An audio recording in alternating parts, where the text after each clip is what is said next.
Where's my seat? Oh. I'm not used to low seats. Okay, doesn't matter. Hopefully we'll get out of here pretty fast. Okay, on the agenda, we're all squished down. Why don't we move down a little? Do you want to go? It looks so squished. Okay, on the agenda, we need to add under the engineer for MS4, where Dave will give us an update on MS4, we need to add the town map to authorize Joe Moriello to do a local law, and Dave will also explain that a little bit. Then the Field of Dreams, I'm going to move to the next meeting, the pavilion. That'll be next meeting. Chris told me, yeah, Chris told me the Ulster County Arson Task Force van parking, for the moment, we'll move it to next month because he hasn't heard back. So we won't lose it yet, but until we hear from them, there's nothing we could do. We need to add the resolution for environmental advocates that they asked us to add, and Kitty will take us through that later. We have under personnel, but I'll be asking for an executive session with our judge and with our police chief for the hiring and firing of people, and also contract negotiation update. And so with that, is there anything else that anybody needs, wants added, or? I would. And I didn't know, Katie, if you were ready for praise and events, or if you want to move that till next month. I mean, I can give you an update. We're not ready, but I think Kevin and I can give you a 1 minute update. Okay, and then we'll do also an update on the town website. Great. Okay, so with that, can I have a motion to? So moved. Okay, do I have a second? Okay, great. We'll do public, all in favor? Aye. Motion so carried. Okay, public input.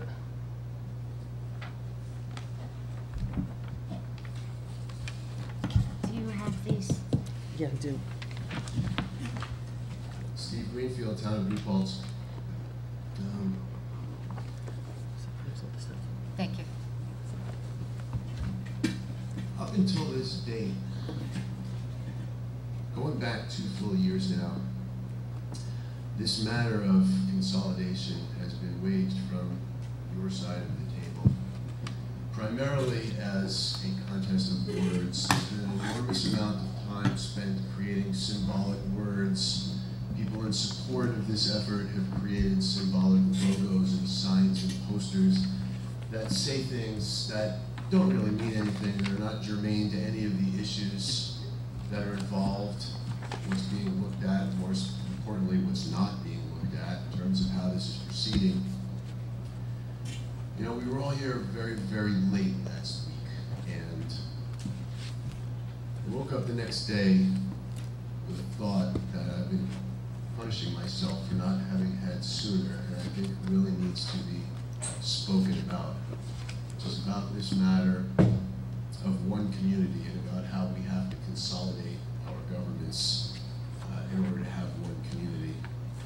And I found myself thinking about that, particularly in light of the vote that was taken last week to ask Albany to do something that is absolutely unprecedented in the history of New York State, and certainly unprecedented in the history of New Paltz, which predates New York State by a considerable amount, which is that you asked our state legislators, as if it were the opinion of the public that you represent, to go ahead and adopt a new law on our behalf and pertaining only to New Paltz, that for the first time in history actually divides New Paltz into 2 separate entities, when it never has been. And then the outcome of that, Orwellian enough, is supposed to be that this will facilitate unifying the 2 communities that have always been one, but have now, you're asking for legislation to separate it so that it can then be reunified, which is mind-boggling to me after 2 years of the data not being gathered and the other issues not being addressed and no useful information being brought to the public as we rush headlong towards a referendum date by which nobody will know anything that they need to know to make an informed vote, that this thing has actually transpired, as I said, communicated to our legislators as if it were the will of the public. New Paltz is one community. It's made up of 10 election districts. It includes the entire downtown and all of this area that you've now decided to refer to as the town outside the village, or the B Fund, or whatever names you wish to give to it, although the whole time I'm living here, it's been called New Paltz. And I just really don't understand how things could have fallen so far, because what we've got right now in our community is not two communities that you're trying to join into one. What we have right now is one community, and what you're actually talking about is changing the way we administer our public services. That's all. That's all it is. And yet last week you asked the state legislature to officially sever us into two separate entities that will then vote whether or not we want to rejoin. I mean, it's blowing my mind that this group of people and 4 other people at the village board level have had the time to put in to figure out how to wordsmith this civil dissolution of the town of New Paltz into two separate parts, and you still haven't had time to figure out where any of your 12 taxation districts are going to be, what their rates per thousand are going to be for what it is they're going to be served with, what services are going to be cut in the town to achieve that 5% reduction in cost that you need, which, let's face it, is going to be a 5% reduction in services, not a 5% reduction in cost due to efficiencies that we realize. I've read the Fair Weather Report. That's what's being proposed. And so I'm going to ask, even though I'm, going to assume that it's futile, but you did say that this legislation would be looked at by the legislators and or their staff and returned with their tinkerings to see if you like them, and that you're going to get another pass at this legislation.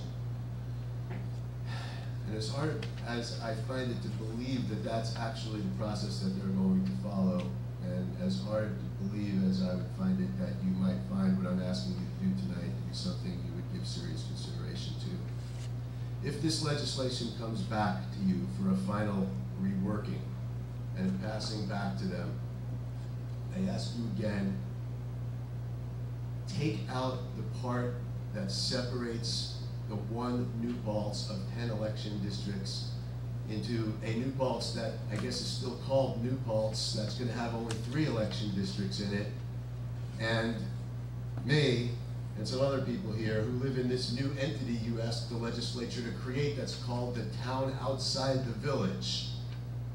I look at my mail, it doesn't say Stephen Greenfield, 6 Mountain View Place South, town outside the village. It says New Paltz. So if we're going to proceed with this, I'd like there to be some more honesty and about what we have here, and stop spending so much of your time and creativity manipulating the public consciousness about this issue, so as to hopefully generate a vote result that you find to be the outcome you desire, and instead get the outcome you desire by giving us the data we need to decide whether or not this is a really good idea. I know most of you people for a very long time, some of you the entire time that I live in New Paltz. I'm not somebody who doesn't show up to meetings or follow what's going on. I'm one of the more involved people here. And despite the words that have been exchanged between all of us, you're all very intelligent people, you're all hardworking people, you're all successful in your careers, and that says to me that when you want to gather data, that you're able to do it. It took you only a few days to figure out how to engineer this thing up in Albany, and for 2 years we're trying to figure out where these special taxation districts might be and what they might cover, and we still have no idea, and there's still no action on the part of this board to create any such idea. But plenty of action being taken to make sure you can pick a target date for when the vote's going to happen. All your creativity is going into that. I hope that when this comes back that you will reconsider creating a new town, asking the legislature to create a new town here. Let the town be the town that it is, and orient whatever referenda you have to put in front of us towards the 340-year-old New Paltz in which we all live. Thank you. Anybody else would like to speak? Go ahead, Ray.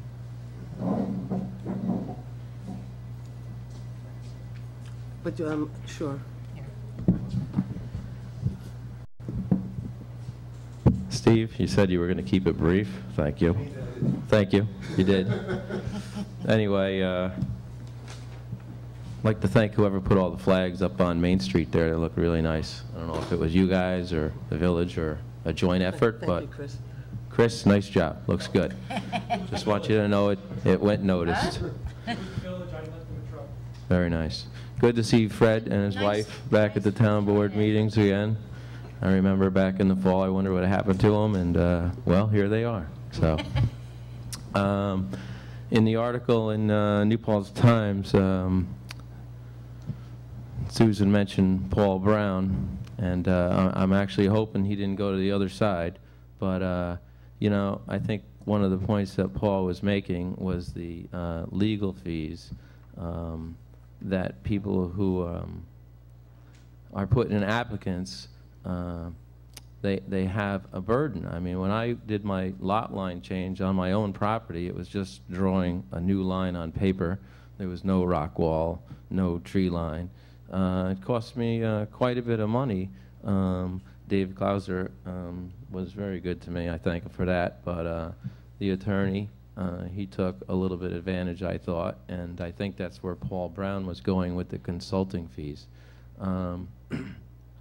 You know, on the consolidation thing, Steve, sometimes I get confused. I don't know if you're with it or against it, but I actually think that we should focus on not consolidating anymore. Maybe the demographics between the village and the town are too distant. You can't take red and green or red and blue and try and make green. And I think that's what we're trying to do. It's a younger population. I mean, I know people who live in the village and say the kids are up partying all night, and hey, you know, my generation, we go to bed at night.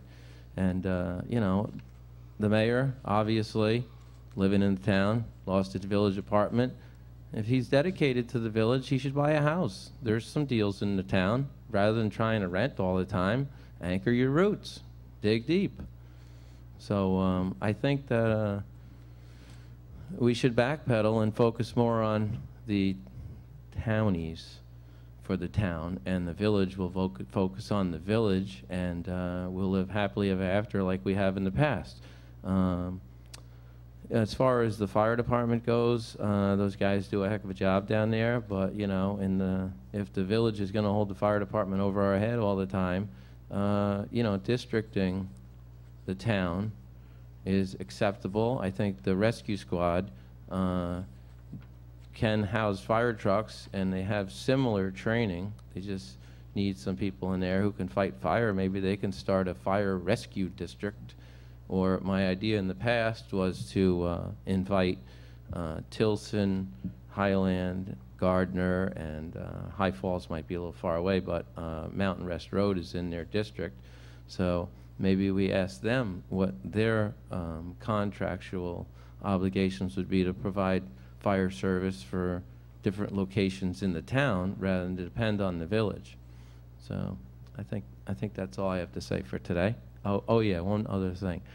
During that long meeting where we had to wait for public input, I thought that was a fantastic idea, because it really gave us a chance to see what the final result of the resolution was going to be, rather than you handing it out and then people beat you guys down, and then after all the discussion you come up with the actual resolution, and then people are sitting here grinding their teeth on their hands wishing they could talk, because now the new resolution that you guys drafted they can't comment on. So I actually didn't mind sitting in the audience, which I don't, and when I go home I watch it on TV too. But I like to thank my town board here for having the patience to sit through the badgering. I mean, I really feel sorry for you guys. I was going to speak, but I didn't see it was going to make any good points that night, except for more people who would be anger. There was a lot of tension in here, and I think you guys handled it well. So thank you, and on with the board meeting. Thank you, Andy. Would anybody else like to speak? Okay, nobody else? Okay, so some announcements, and I have some. I do have one thing. Jim Tinger had asked us. Well, that's in the personnel. So we have in personnel, we have a couple things like the Memorial Pool applicant, the youth, Okay. the so- youth but stuff. we are gonna talk about his. We'll do Jim's. I have actually Okay, for, okay, yeah, as long for- as it's in there, that's fine. for personnel, we actually have Moriello Pool appointments, the youth center, the court clerk, the court officer, a highway position, Okay. a comp time issue, the UPSU contract, and so this. Okay, good. Okay, okay, is there any other announcements? Okay, then before we get Well, I started. have yeah, a couple. Oh, I'm sorry. a couple Oh, I'm announcements, sorry, yeah. go ahead. Do you have one? The announcement we have is, for those of you that aren't aware, Moriello Pool will be opening, right now, we're looking at the weekend of June 8th. And if possible, it would be, that is the Saturday, so we will not be opening this weekend, although it looks like it might not have been a great opening anyway because of the weather. So it would have been I'm sorry, Chris, am I not following directions? Did everyone hear me here? Thank you. So June 8th we'll be opening. There were a couple questions. I know Kitty's been in contact with Bill Russell. We don't know right now the schedule for the lessons, but we will be getting that out as soon as possible. Bill needs to get his staff together before he's able to make a lesson schedule. But it looks like we will be, again, opening the weekend of June 8th, and just so everyone knows why, it's a few reasons. The biggest ones, though, are a very large upgrade to the pumps, to the valving, and moving all of the same. We did need water in the pool to do this, and we need the pool open, so this is a great opportunity to do it. And in the meantime, also, we have our crews working very heavily, working on our locker rooms, replacing drywall. They're doing some ADA compliance work on some of the walkways and sidewalks. They are cleaning up some of the parking, and so we are looking forward to a great opening. I look forward to seeing everyone the weekend of June 8th. So thank you for understanding. Do you have any? I don't have announcements, I have. Okay. So 2 announcements. On Saturday, May 25th, Friends of Ludwig are going to throw an all-day celebration in his honor. All of his friends are invited, which means that everyone in town will be there. A memorial service will be at Hasbrook Park at noon. And at 2 o'clock, there is a rally and march against Monsanto. Come out to Peace Park on Saturday for a family day of peaceful protest. That meeting begins at 2 o'clock. Speakers include William von Rostenberg of Liberty View Farms, Beth Dulé of March Against Monsanto, Liana Hudas of National Organic Coalition, Joel Tyner, and Barbara Upton of GMO. OMG. Pretty cool. So 2 events on Saturday, May 25th. Thanks. Any other announcements that anybody has? Okay, so a couple of for the records. Speaking about Paul Brown, one of the things that I have said that, you know, I think it's the obligation of this board to make sure that correct information is put out. And so Paul Brown had sent me an email on April 24th. It was an interesting email because he was the chair of the planning board, and so therefore he was asking questions that he actually really knew the answers to, but regardless, he sent an email on April 24th saying, "Hello, Susan, I'm working on an article regarding the town's position of engineer and the related planning board engineering consultant position. Can you help me determine whether this position requires competitive bidding on an annual basis or other frequency? If competitive bidding is not required, is there a practice of checking on prevailing costs and alternative vendors for this type of service on an annual or other basis? Is there any procedure for providing performance feedback to the town engineer or the planning board engineer consultant? Thanks, Paul." And I wrote back, Paul, and I'm not going to read all the emails, but I just have to do some top line.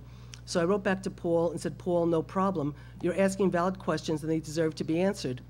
As you well know, almost all of Jacobowitz and a good portion of the Clouser bills are reimbursable expenses, and a good portion of that is Park Point, which is consuming a lot of consultant time. In 2012, the professional consultant fees that were not reimbursed were about $20,000. Per Kelly, who is our planning board assistant, she said it was about $20,000 that were not reimbursed, but that Kelly wanted to double confirm with Patty, our bookkeeper, who is not in. That was for the attorney and engineer. That was reimbursable. Now, remember, it was stated that we spent $260,000 in consulting fees, making it seem like it was the taxpayers that were paying the $260,000 when it was really only around $20,000 to $30,000. And then, to your point, Ray, I said, while again, because I've spoken to Paul about this, I agree that we might be able to hold the cost to the applicant down, which I truly believe we should. It's still not money raised by taxes. In speaking with Kelly, she pointed out that with so many projects facing litigation, there seems to be a tendency for the boards to feel more comfortable with their consultants present. So as she explained, part of the reason why they do have the lawyer and the engineer at almost all the meetings is because so many projects end up with litigation that they want to make sure that they're doing the right thing and being advised the right way and setting the record straight. So again, it's the planning board's choice when to have the engineer there, when to have the attorney there, and how much of their time to be used. It is not the town's board's decision. And the planning board actually, to an extent, could even recommend another attorney or engineer, which has never been done even during Paul Brown's time when he was chair. I will go on further to explain that in some of the legal bills that the bulk of the expense was the wetland litigation and work with the UCRA negotiation. So then I said, if you back out the actual general taxpayer expenditure on consultants is about 50 grand. The rest was reimbursed by the applicant to the town. And then I go on further to say, in the past, escrow was not stayed on top of, and the town taxpayers have been left holding the bag. But Kelly has gotten totally on top of this, and we have a policy in place now that we will stop a project from moving forward if the escrow account does not have a cushion to cover anticipated expenses. Now, what has happened in the past was that when we don't collect the proper escrow account fees, when it gets brought down and they keep meeting, the town incurs the cost, and then sometimes if an application is denied, we're never able to go back and collect those costs, and the town taxpayers have to pay for the review of a project. And we've gotten on top of that. That was an issue this board took on, and we, since January, have made sure that we have an account. We even bought a new system in order to manage the escrow and stuff. So we take this very, very seriously. In regard to the freebies, because I had made a comment to him about a couple of no charges, I said I would not consider it mischief, but more of a professional courtesy. If and when I have a question to help me clarify something so I know how to frame and proceed wisely with our consulting fees, the consultants are kind enough not to charge. Kelly also commented to me as we were reviewing the numbers when she came into my office, the consultants also did not charge for many of the housekeeping questions she had when she tried to get a system back on track and do the work. She said she didn't consider it mischief in any form. She considered the consultants helping her to get things on track for her to do her job better, and they didn't charge for the time, and she really appreciated it. And then I said, again, I hope this answers some of your questions, and if not, I'm sure you'll feel free to call or email me all my best. Of which then Paul wrote back and thanked me for taking my time. Then he proceeded to ask a bunch of other questions. One of the questions he said, he talked about how in the town of Highland that they competitive bid their mowing of the grass, and why aren't we doing that? And I said that competitive bidding for mowing the grass is very different than hiring professional services, and you hire professional services on the qualifications and how you think they'll service the town. And so we went back and forth on a number of different issues. What ended up being reported in the paper was that the town supervisor does not care about the costs that we've been incurring, and basically made it seem like the town is spending all this money, that I have no concern, that this board is not doing their due diligence when we approve our vouchers, and we look at it, and this town board, everyone to a T sitting here, reviews them very, very, very carefully. If there's any questions about any expenses, we certainly go back to the attorney or the engineer to ask about it, but it's very rare that we get that. But we take it very, very seriously. I took the questions very seriously. I responded in a number of emails back and forth. Unfortunately, what was reported in the paper was basically the supervisor doesn't care. And so I just sort of feel it's really important for us to always be on record to correct information that's put out there. I do have a letter in the paper this week that does address it. But I felt it was important enough on behalf of this board, not for the community to think that we're just blithely wasting taxpayers' money, because that's the last thing we're doing. So I'd like to take all of the emails and put it into the record so people can see that it's just not me saying this, it's backed up by emails. And I'll just take a few minutes, and when we have the next joint town village meeting, we'll get more into the question that was just written during public comment.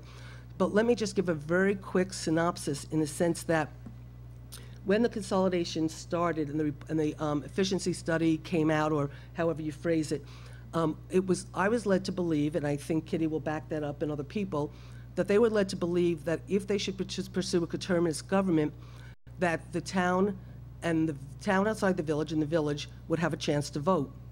When we hired, and we actually had hoped, when we hired CGR and Linda Kingsley, the hope was to get started on the plan and start to look at what we wanted to do, what this would look like, whether this was a good idea, what the cost implications would be, and we would bring it forward to the community if we chose to put it up for referendum. So that was our hope, and we thought these last 3-4 weeks we'd already be well underway with doing the plan.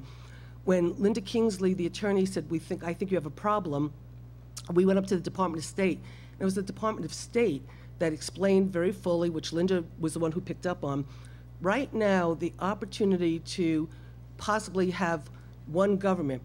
We all believe we're one community, we just happen to have two governments. Well, actually, I don't even know if we all believe it's one community. I think there are people who believe there's a village, and then there's everybody else, and we are two communities, and maybe we are, and if we are, we'll make that decision, and then we'll determine how we're gonna operate as two governments, two communities, and we'll move forward in that direction. Right now, we're looking to see how to have one government for the one community most of us believe we have. What the state law allows for right now is you can dissolve a village, and the village residents can vote by dissolving. Or you can annex the town outside the village.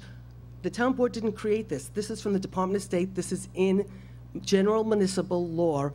I think it's Article 17, that basically the other way besides dissolving a village is that the town and village could choose to allow the town outside the village residents to choose to be annexed into the village. And then if that should happen, the town outside the village and then the village government decide whether they want to operate as a village or as a town. So this board did not create a town outside the village, quote, concept. It's in general municipal law, and that was what caused this resolution that we did last week, was basically the Department of State saying, these are your two ways. The village voters can vote to dissolve, or the town outside village residents can vote to annex, but you don't have a chance for both of the village and the town outside the village residents to determine and vote on their fate. So a follow-up meeting was done with the governor's office, and it was the governor's office who said, the easiest way to do this is to do home rule. Don't change state legislation, it's gonna be too hard. Go ask your two legislators to do home rule, and ask them to do a home rule specific for New Paltz, allowing both the village residents and the town outside the village residents to vote. And that's what we were trying to accomplish. Truth is, the town board, we didn't have to do anything because there is a government that represents a village, and that's the village board. And they make the decision what the village can and can't vote for. We technically, in a sense, during these conversations, really represent the people that live outside the village. If we were to choose to keep going down this path to look at one government, we're already representing the town outside the village residents because they get to vote. So we were really trying to do the extra step to make sure the village residents felt that they were engaged.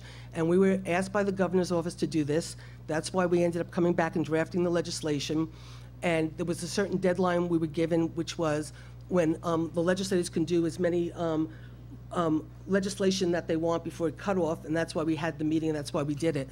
So nobody's trying to create a second government. Nobody's trying to, create problems. We're dealing with what we're being dealt with. And actually, I've been saying to a lot of people who support consolidation, I was even with Jonathan Drapkin today from Patterns for Progress, saying, Susan, why don't you guys just consolidate? And I basically said to him, actually, the town and the village have been spending a lot of time trying to figure out how to do this, but actually we just keep coming into roadblocks with the state. And it's actually the states that's creating the problems, not the town and the village.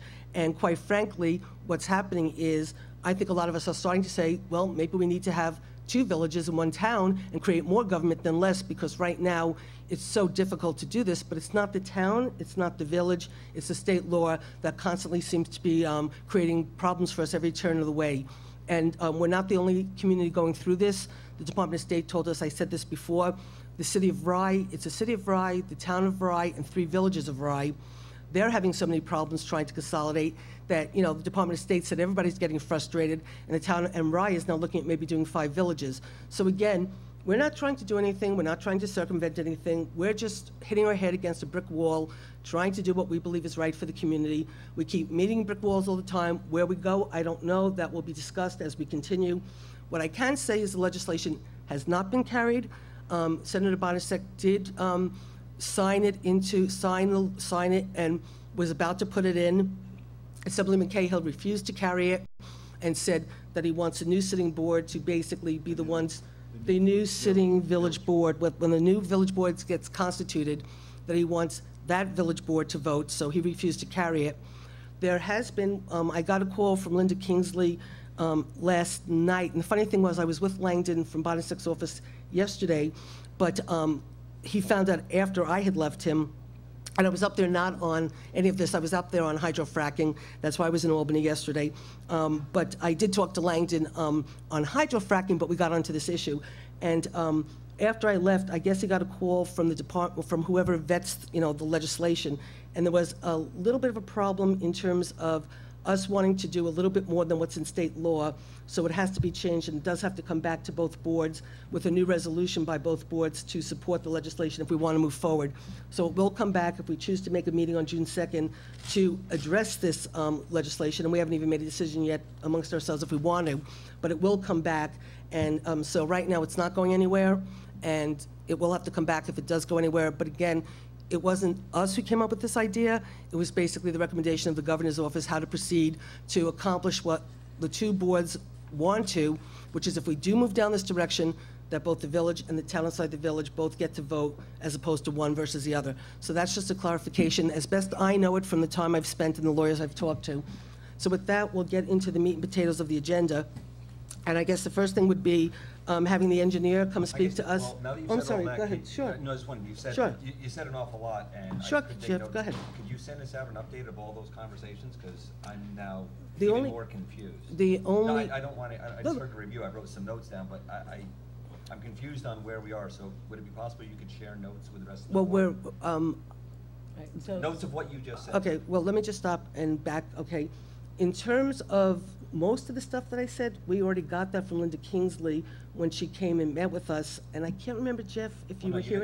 didn't- no, No, Jeff, no, but You I'm know just, what? Let's just ask Rosanna, when she has a minute to catch Mhm. her breath, to just give us a transcription of what the supervisor just said, and you didn't write any of that down. okay, so let No, me, But I just, if you, No, no. it's not just me, but Kitty heard it, you gave us a lot of information that came between from what Linda Kingsley last met with us to where we are right now, which it appears that now we're gonna have to look at a new resolution, and which we're not gonna meet, by the way, on June 2nd, because that's a Sunday, and I don't think anyone Well, here wants to meet sorry. on a Sunday. Maybe the 3rd, but it would have to be. I don't know, it could be the after 4th, 'cause they but- might get induced fourth- on the- 4th, 5th, let's not do it on the 2nd. But that notwithstanding, it seems like there's a lot of new information, and there's no? Okay, well, they're asking for a new resolution to go to No. Albany, so to me, I'm not being argumentative, Susan, I'm just simply stating, Yeah. it seems like there's a lot of information, and I have not received any of this at all, and no one on So- this board has received any of this. well, no, Well, I well, I'll let apologize. you finish and I have then- not received yeah. any of it. I will just None go of back. us have. No, Okay, none no, of us have no, received it. wait a second. This is an update. Wait, no, no, wait, please, This let is me just. breaking news. No, Yeah, it's breaking not, news, no, I no, would say it's, so. it's not, it's only a little bit of breaking news, but I said a lot that's already old news, so let me just go back, okay? The information I talked about with the town outside the village, No, I got can all- do, yeah, to do annexation, all that, that was given to us by Linda Kingsley, and I don't know, Jeff, if you were here that No, I night got it because all. of, I'm okay, with you. so that we all got, okay, so that's nothing new.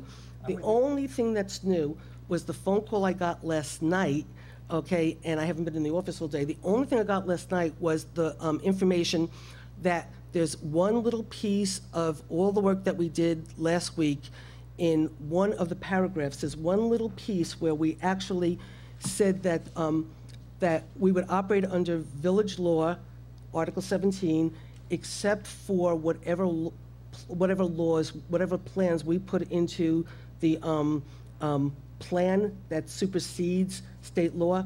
And she said that basically what was said was that piece, that the legislature is not going to give the town of New Paltz and the village of New Paltz the ability to create new law and accept it.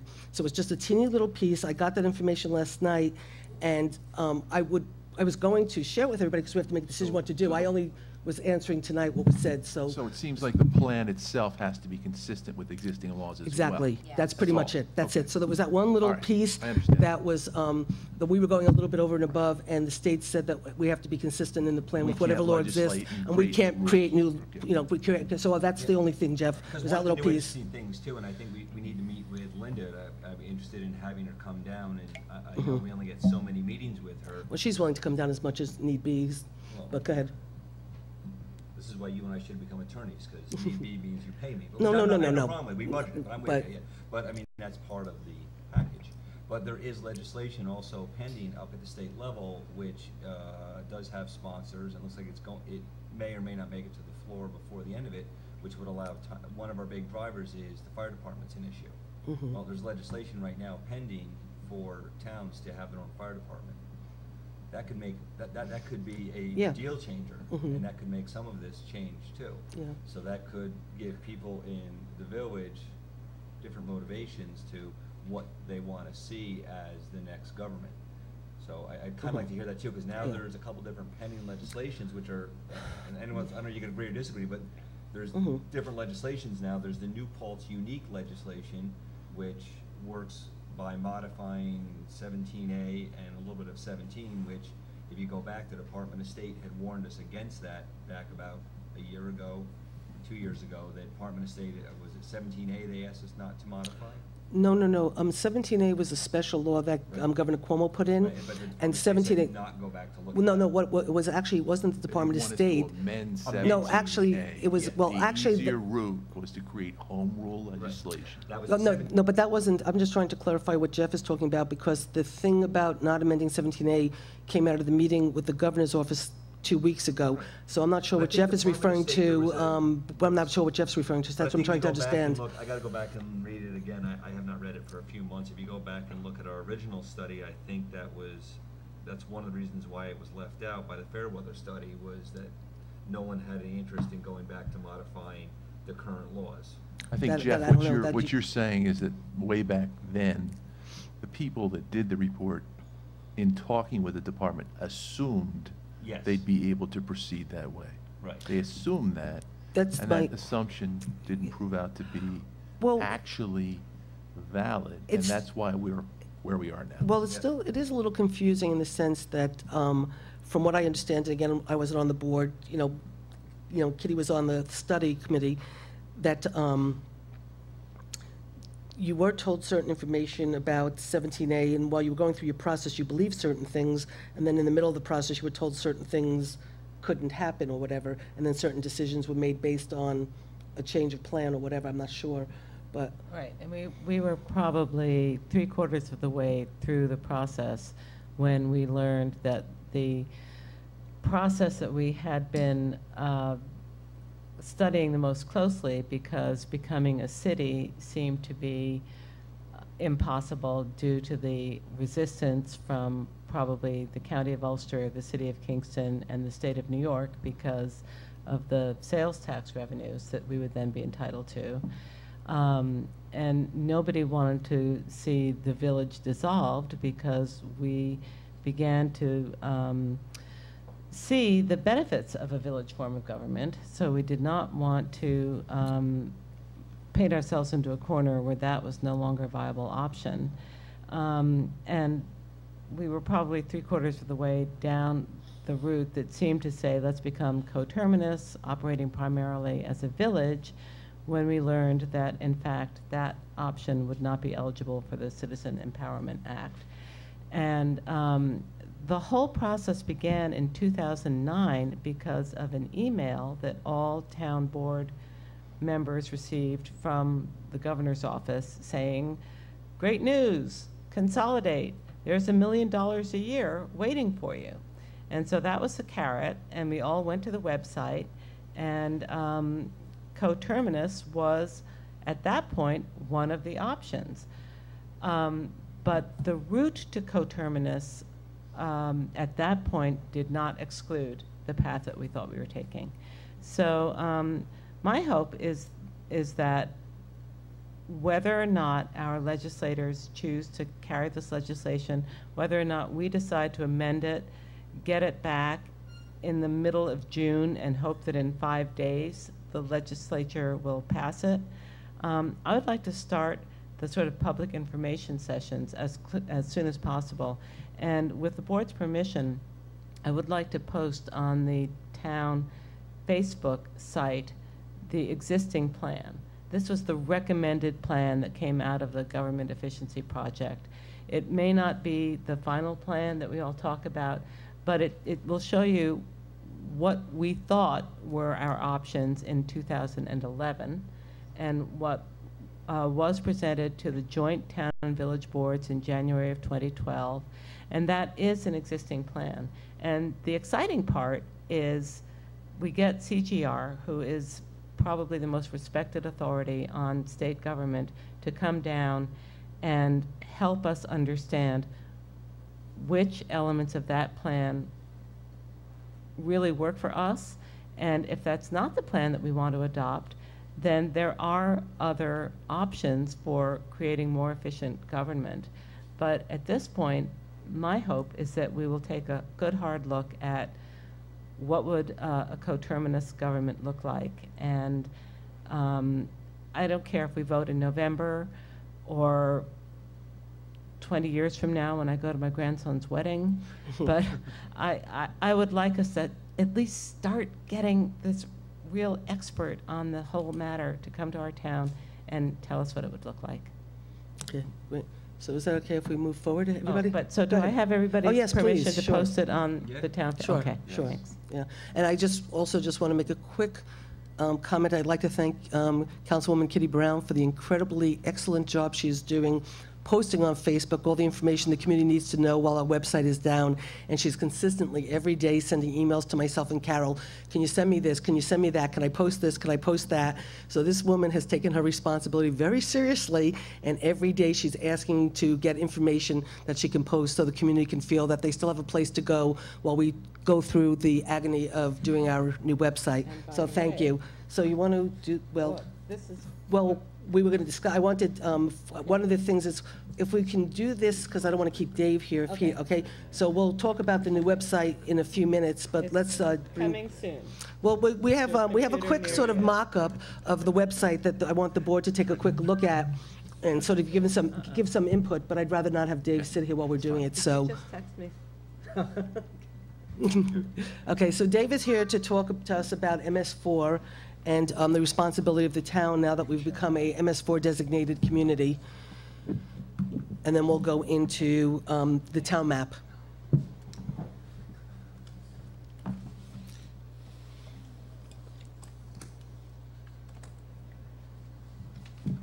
And I'm sorry, Dave, do you mind just giving a quick summary so everyone knows why we have to do this and why we need to have a new town map before you start? Well, when we're first doing MS4, so he's If you gonna, could, yeah, do you mind if you just as a whole? well, so first explain what MS4 Yeah, is. do MS4, What yeah. do the initials stand Yes. for? Municipal, I don't know if you're talking into the, Yep. municipal separate storm sewer systems. can everybody hear Okay. Dave? Doesn't Dave, seem they hard they to can't hear us. say that. Dave, you have to move the Or microphone in front of you, Chris because, can adjust it as you Closer. talk, so yes, There we that'll be go. good. He'll behave for you. Municipal storm sewer systems. Separate storm sewer Separate, systems. That's where we get the 4. This is a permit that is EPA-sponsored and administered by the DEC. Communities qualify for this by population. I can't tell you why New Paltz hasn't been an MS4 earlier. For example, Plattekill is an MS4, Rosendale is an MS4, and finally New Paltz has become one. The program is to put more regulation on stormwater. It requires that a program be set up by the town. In 2005, Plattekill became an MS4, and they had 5 years to come into compliance to be under this permit. This new round has 3 years for compliance, so it's sped up a little bit. The program has 6 required minimum control measures, and it's public education and outreach, trying to get information out to the public on this. Public participation and involvement. You're required to have public hearings and annual reports on the success of the program. There's a part of it that's illicit discharge detection and elimination. As an example, the building department and highway department is always kind of on the lookout for things that may be happening that are causing pollution. I'm going to say like a septic system that's leaking, or some kind of drums of chemicals that have been abandoned. There's a law that has to be put into the town code for this illicit discharge detection and elimination. There's also a law that has to be put in for stormwater. The stormwater management, back in 2005, we expected New Paltz was going to be in this program. The Environmental Commission asked that the town get a stormwater law together. It's, I'm going to say 85% together. There's some tweaking for the legal part to get it into law, but you're ahead of the curve on that one. Another one of the measures is construction site runoff control, and that's basically, the planning board takes care of that right now. It's all new construction. It's primarily making sure that the DEC's regulations for stormwater are taken care of during the site planning process and subdivision process. There's the post-construction, is making sure that after it's built that it's maintained. The town is ahead of the curve on that too. They have stormwater districts, so the state's very happy about that. Pollution prevention and good housekeeping, it's trying to make the municipality a model citizen, so their highway departments and their buildings and grounds need to use the best methods to prevent pollution. The law will require that a stormwater officer be appointed, and usually, well, in several communities that I know of, it's the building inspector. They're for the usual permit that might be necessary that's not part of the planning process. They will look that over. For example, Stacy would look over a building permit and make sure that the erosion controls are in. The others, the bigger projects, are handled as part of the planning board review. As I said, the program's phased in 3 years. Each year, there's an annual report that's required. It's required to be filed June 1st of every year. What this is going to require is some training for town personnel. There's also some mapping that needs to be done. And again, this is phased in over time. All of the outfalls, all of the discharges in the town, which includes culvert pipes, have to be mapped. A lot of that has been done under the highway department, did that last year, quite a bit of that. So again, New Paltz is kind of ahead of the curve on that. The program needs to be developed. It needs to be approved by the DEC.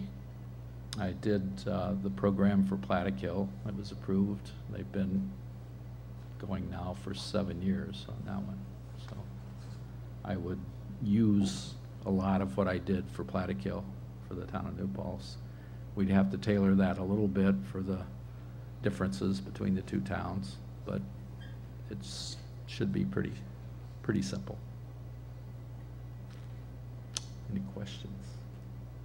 And I forget, when do we have to be in compliance with we have till how long to basically file something? We have 6 months after we're officially notified. I don't think you've been officially notified yet, because I found out that there's been a little hang-up. The EPA didn't map the town of New Paltz, but they did map the village of New Paltz, which is, that can't be.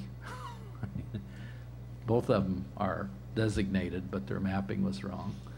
And the DEC tells me that the EPA is still trying to figure out what's wrong with their mapping and to get that map right, and then you're going to get a notice. Okay, because I think we thought we were notified, because I started talking to you about this when I thought we were notified, which is why we scheduled you to be here tonight, so we could do what we have to do. So this is a new sort of...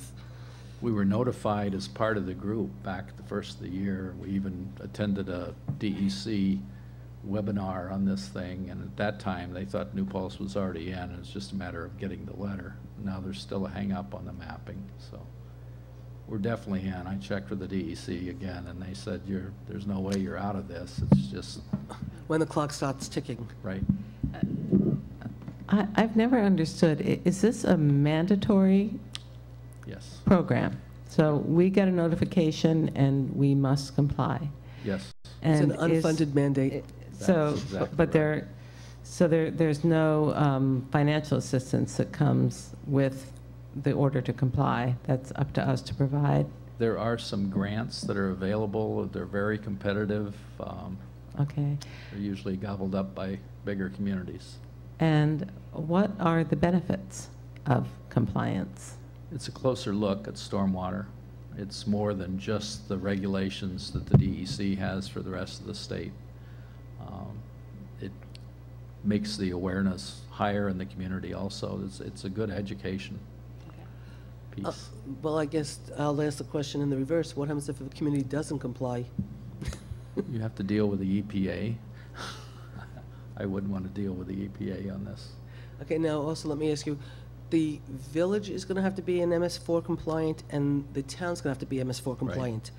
So, so does the town and the village have to file two separate plans? And so then in essence, is our MS4 really for the community outside of the village that I guess doesn't exist, but the community outside the village, is that what we're going to have to do and then the village will take care of the village, or?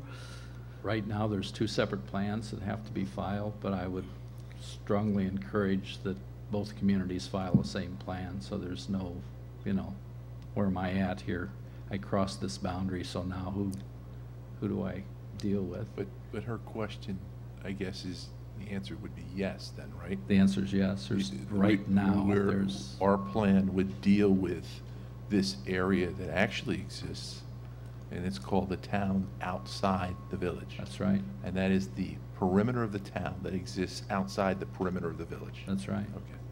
And that's what we have to do an MS4 plan for. right.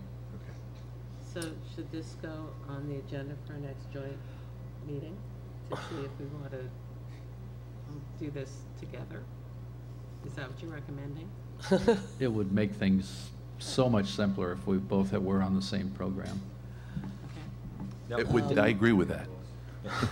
Now, Dave, a lot of our stormwater mitigation plans, the ones that I've been reading, the developments for years, can we use the existing plans that were put in for some of our larger developments, or is this a plan that we're going to have to start writing from a baseline of zero? Well, he's got the template. So I the wrote the template from one, Plattekill. I wrote the one for Plattekill, and it was approved. And that was approved, okay. Yeah. So we can just take any of our pieces and, so to speak, put them into that. The program is what has to be approved by the DEC. I wrote that. We also have the stormwater law that has to be implemented at some point in that 3-year process. And the sooner the better on that. It's very close to being done. This illicit discharge and elimination is something that I wrote for Plattekill, but that's almost a template that was the DEC provided. That's, Kitty, is just the permit there. What is the thing that we will have public hearings on? Has The that- plan and then the law. Has the plan, Right. so we have to develop the plan, or have you pretty much got it? He's got the template for the plan, and I guess what I heard him say is 3/4 of the law is complete as well, and it needs some tweaking. It needs some legal tweaking, but Okay. all the information is there. And this goes to the EPA and DEC. It goes to the DEC as they administer this, but it's an EPA program. EPA It's a program. nationwide program. And the village, the part of the town that we refer to as the village, their plan can be identical to Kevin's point. It can be not only identical, it can actually be the same exact plan. Just a different name on it for right now. I mean, it would make it content- so That would much be the land that easier. resides outside of the town, but within. I mean, outside of the village. Within Oh, the okay. town. The donut. So, Mr. Clauser, No, Jeff is talking about the you'd whole. be representing, Could you represent both? well, you can, but you would actually be representing the village in their plan and the town outside the village in their plan, or the town in their plan, correct? That's fine. I So mean, if we were if gonna they have, though, want a like, different if consultant, we I'd could- be glad to share If Susan could the get town's them to plan. agree to put this on the next agenda, then would it behoove? June Beho- 4th. be- right? Behoove is a good Okay. word. Would Yeah. it behoove them, though, to, I mean, they use Benair and Larios. Would it behoove them to try to reach out to them and see if you and Benair and Larios could sit down together? And that since you already, I don't know if they've done plans for other communities, but since you already don't know have a if they plan. have or not. Yeah, they have. So since you have a plan in Ulster County, which almost borders New Paltz. It would does in seem a to little make, spot. yeah, it does in a little spot there on 32. It would seem that would make the most sense to you, so maybe we can, if they would agree to you, maybe we can get their engineers to sit with you, and we could actually have a plan ready by our next joint meeting, which would be a nice thing. Well, When's your next joint meeting? we haven't scheduled one, and then, June 4th, but- well, if we do, You're invited. Thank you. well, technically, I set the agenda for the consolidation meetings. I don't set the agenda for the joint town-village meetings. And it's very rare that I've ever gotten what we need to be done to get agreed on for a joint meeting, but that's neither here nor there. I mean, Jean, did you want to say something, or you seem to have a reaction, or? Okay, I mean, I guess, in sense, Dave, when you said about the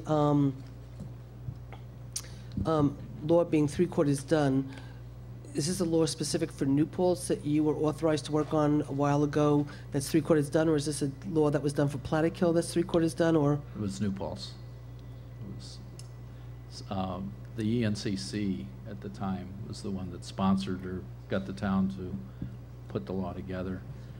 Back in 2006, when it was put together, there was some legal work that needed to be done on it before it could be actually put into law. It's legal format and a few things that George Lithgow thought ought to be tweaked a little bit.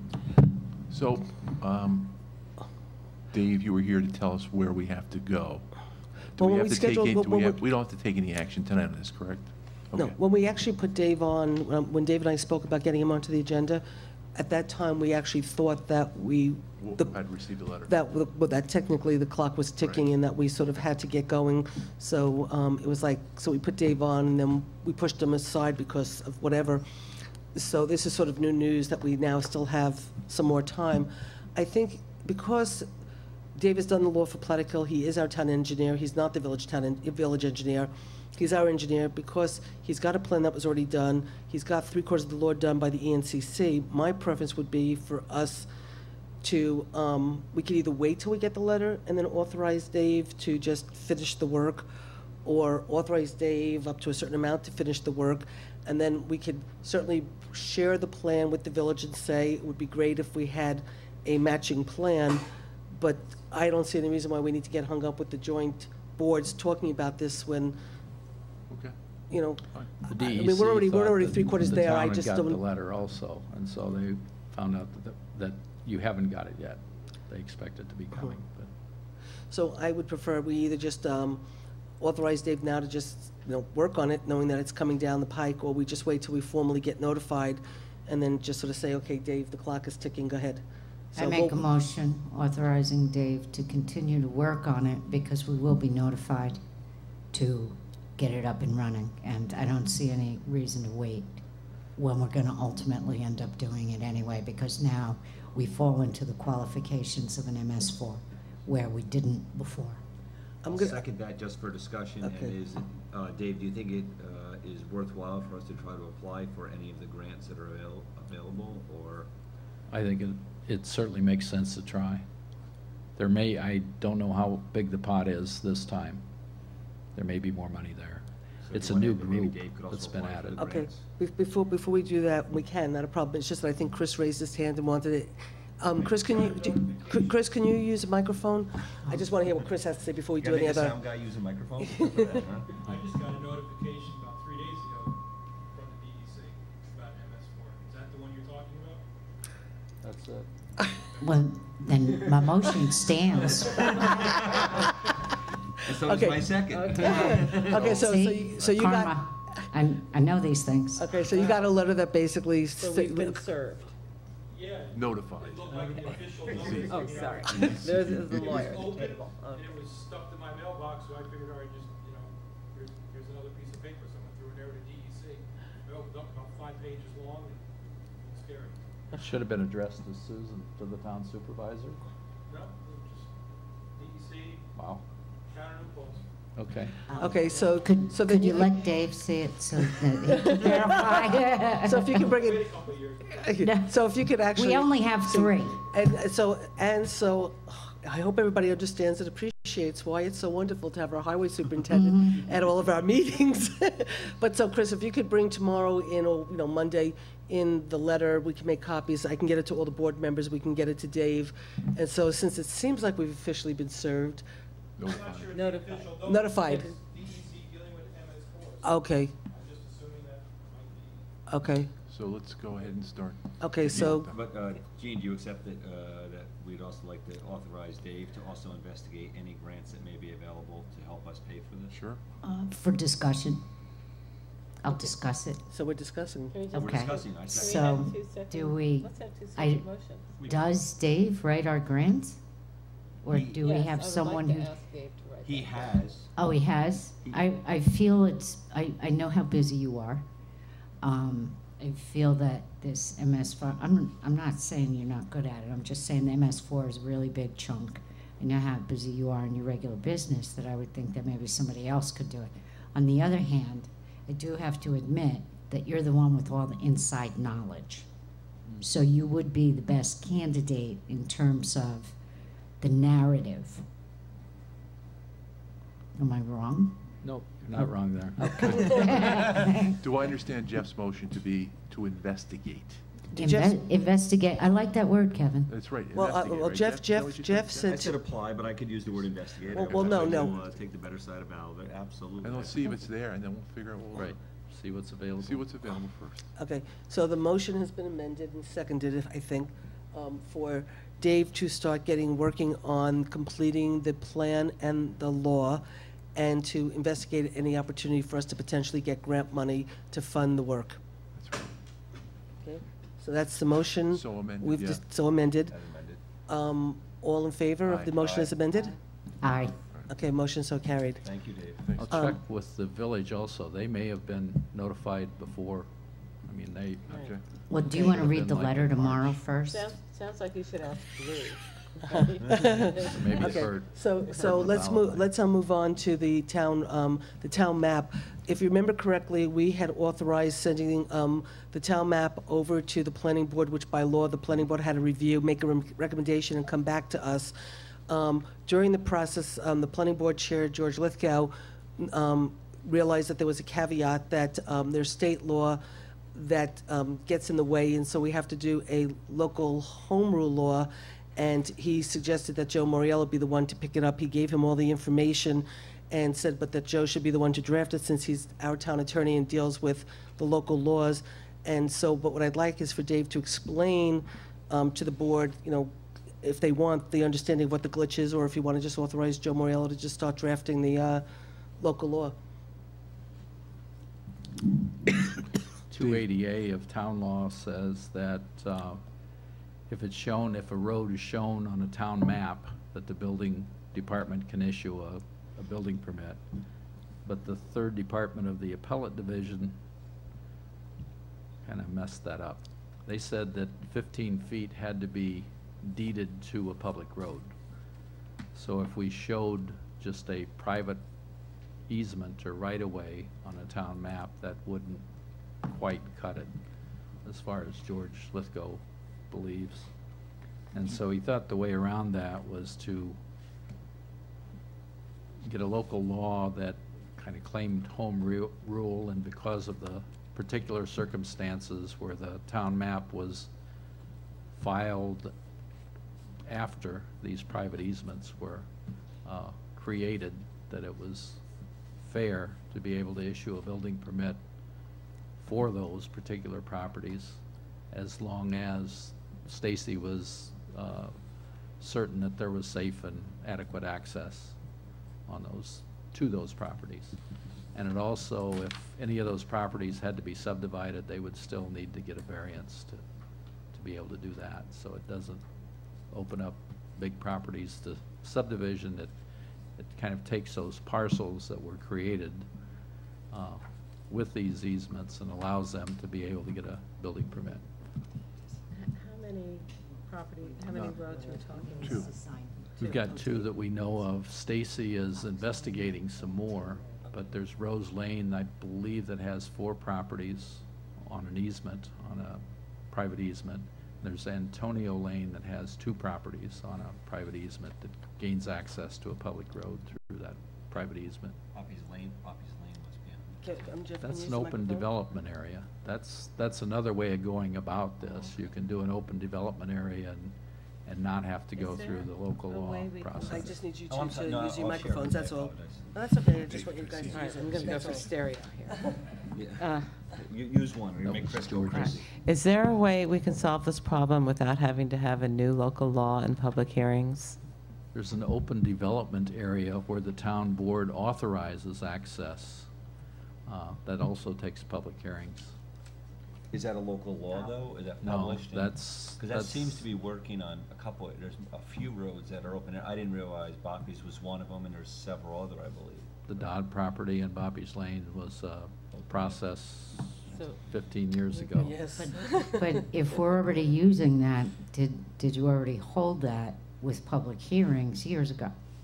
Is it in effect? Open development area has to be established for each particular property. Oh, okay. And I'm sorry, once Oh. more, what is the problem that we're trying to cure right now? All you're trying to do is amend Chapter 101 of our existing law to provide a mechanism to solve the problem that exists for just a few properties right now. But what is their problem? Their problem is when they purchased the properties, they purchased them as building lots. And at that time, if they went to the building department and applied for a building permit, they would get a building permit. At some point within the last couple of years, someone made a determination based upon reading various sections of the law that because these roads were not actually shown on the official town map, and I believe the last town map was 85? No.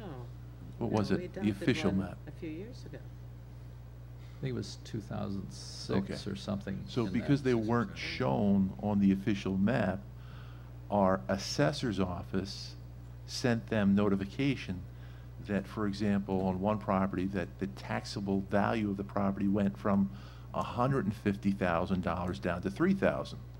So the citizen, being a concerned citizen and a reasonable and honorable person, came into the assessor's office thinking there was a mistake made.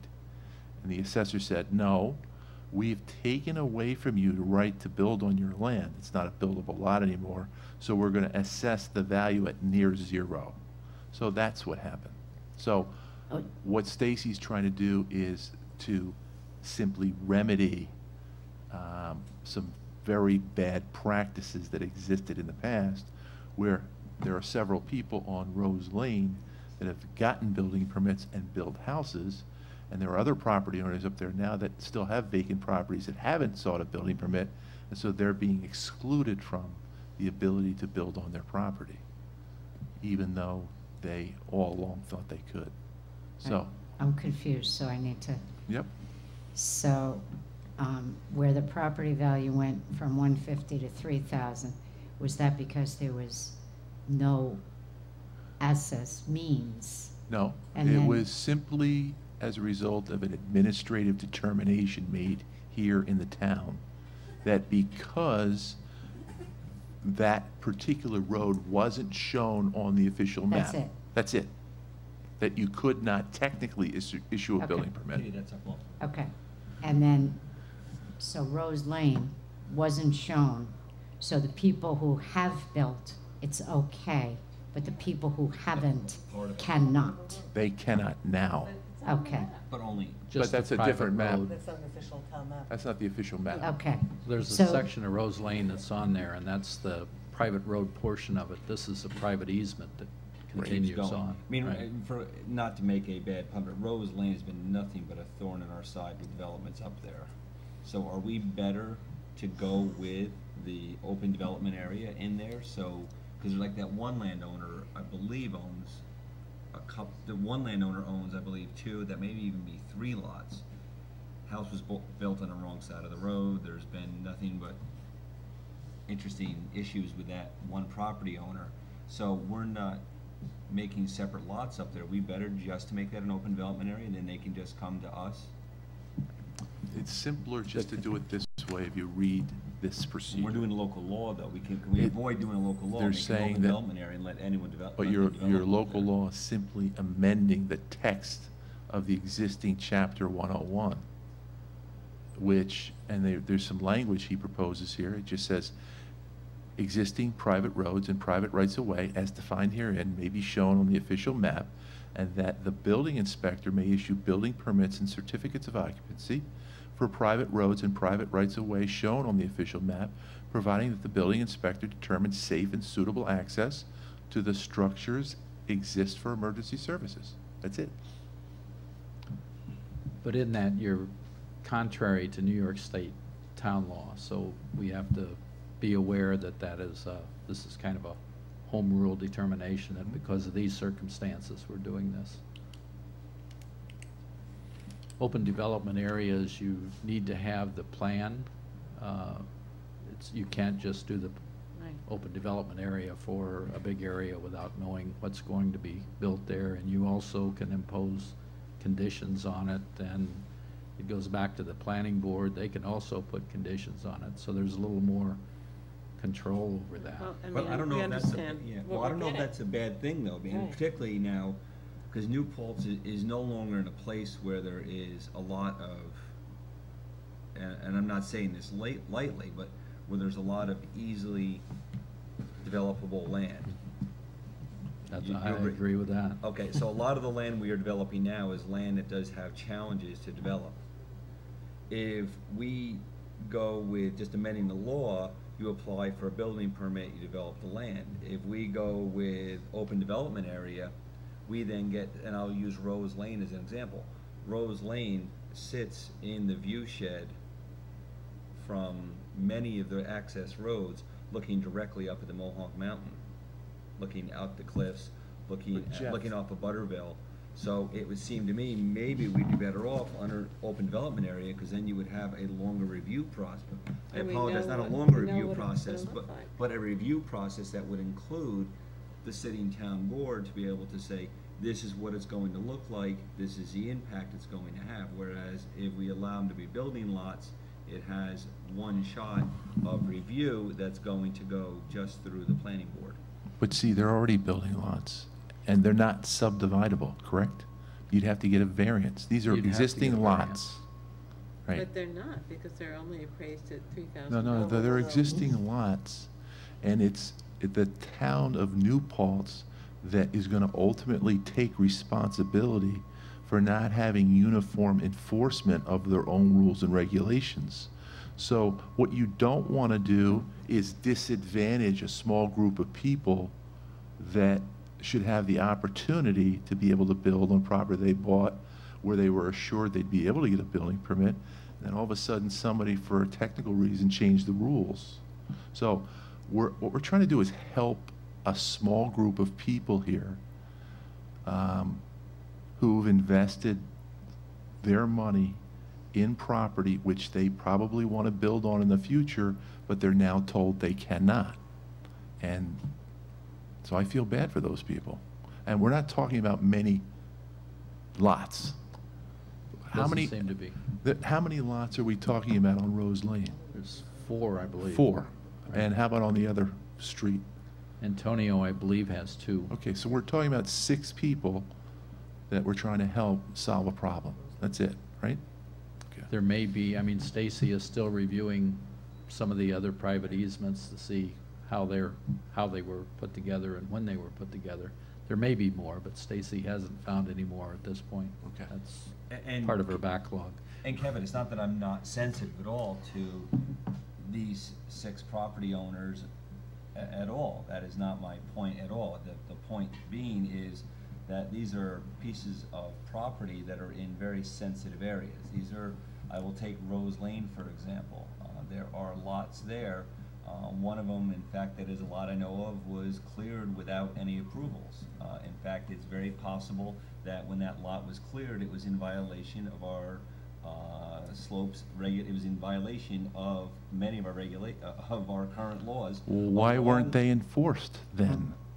Right, that's an enforcement issue, I That's an think. enforcement issue, just like you're simply saying now, that saying that an enforcement issue was missed is no different, Kevin. No, than you but s- what I'm saying to you, I'd like to Jeff, finish, is, but if you want to. yeah, I'll jump in. Thank you, but I would prefer you didn't. So to your exact Go ahead. example, thank you. To your exact example, which is they bought it, made an investment, and now they can develop I will now give the exact rationale you're giving, which is they made the investment and then they chose to go and violate our current laws, which they knew existed. You had a piece of land up there. That's not true. So It's let me, absolutely let me true. address your points. Well, Number one, the first one I will state is, okay, there was a lot of land on Rose Lane which was cleared with absolutely zero permits, and Dave shook his head, yes, very possibly it violated our slopes and our steep okay, slopes. so why wasn't the 33. law enforced then? Well, it's very difficult when you have a private road. Now, these are private roads. These are not public roads. You have a private road, and do they call up and say, I'm going to break the law, I'm bringing a backhoe, I'm bringing a D8 bulldozer Your and an laws, excavator? your laws apply to all properties Absolutely. that are in the town, whether they're located on a public road or a private road.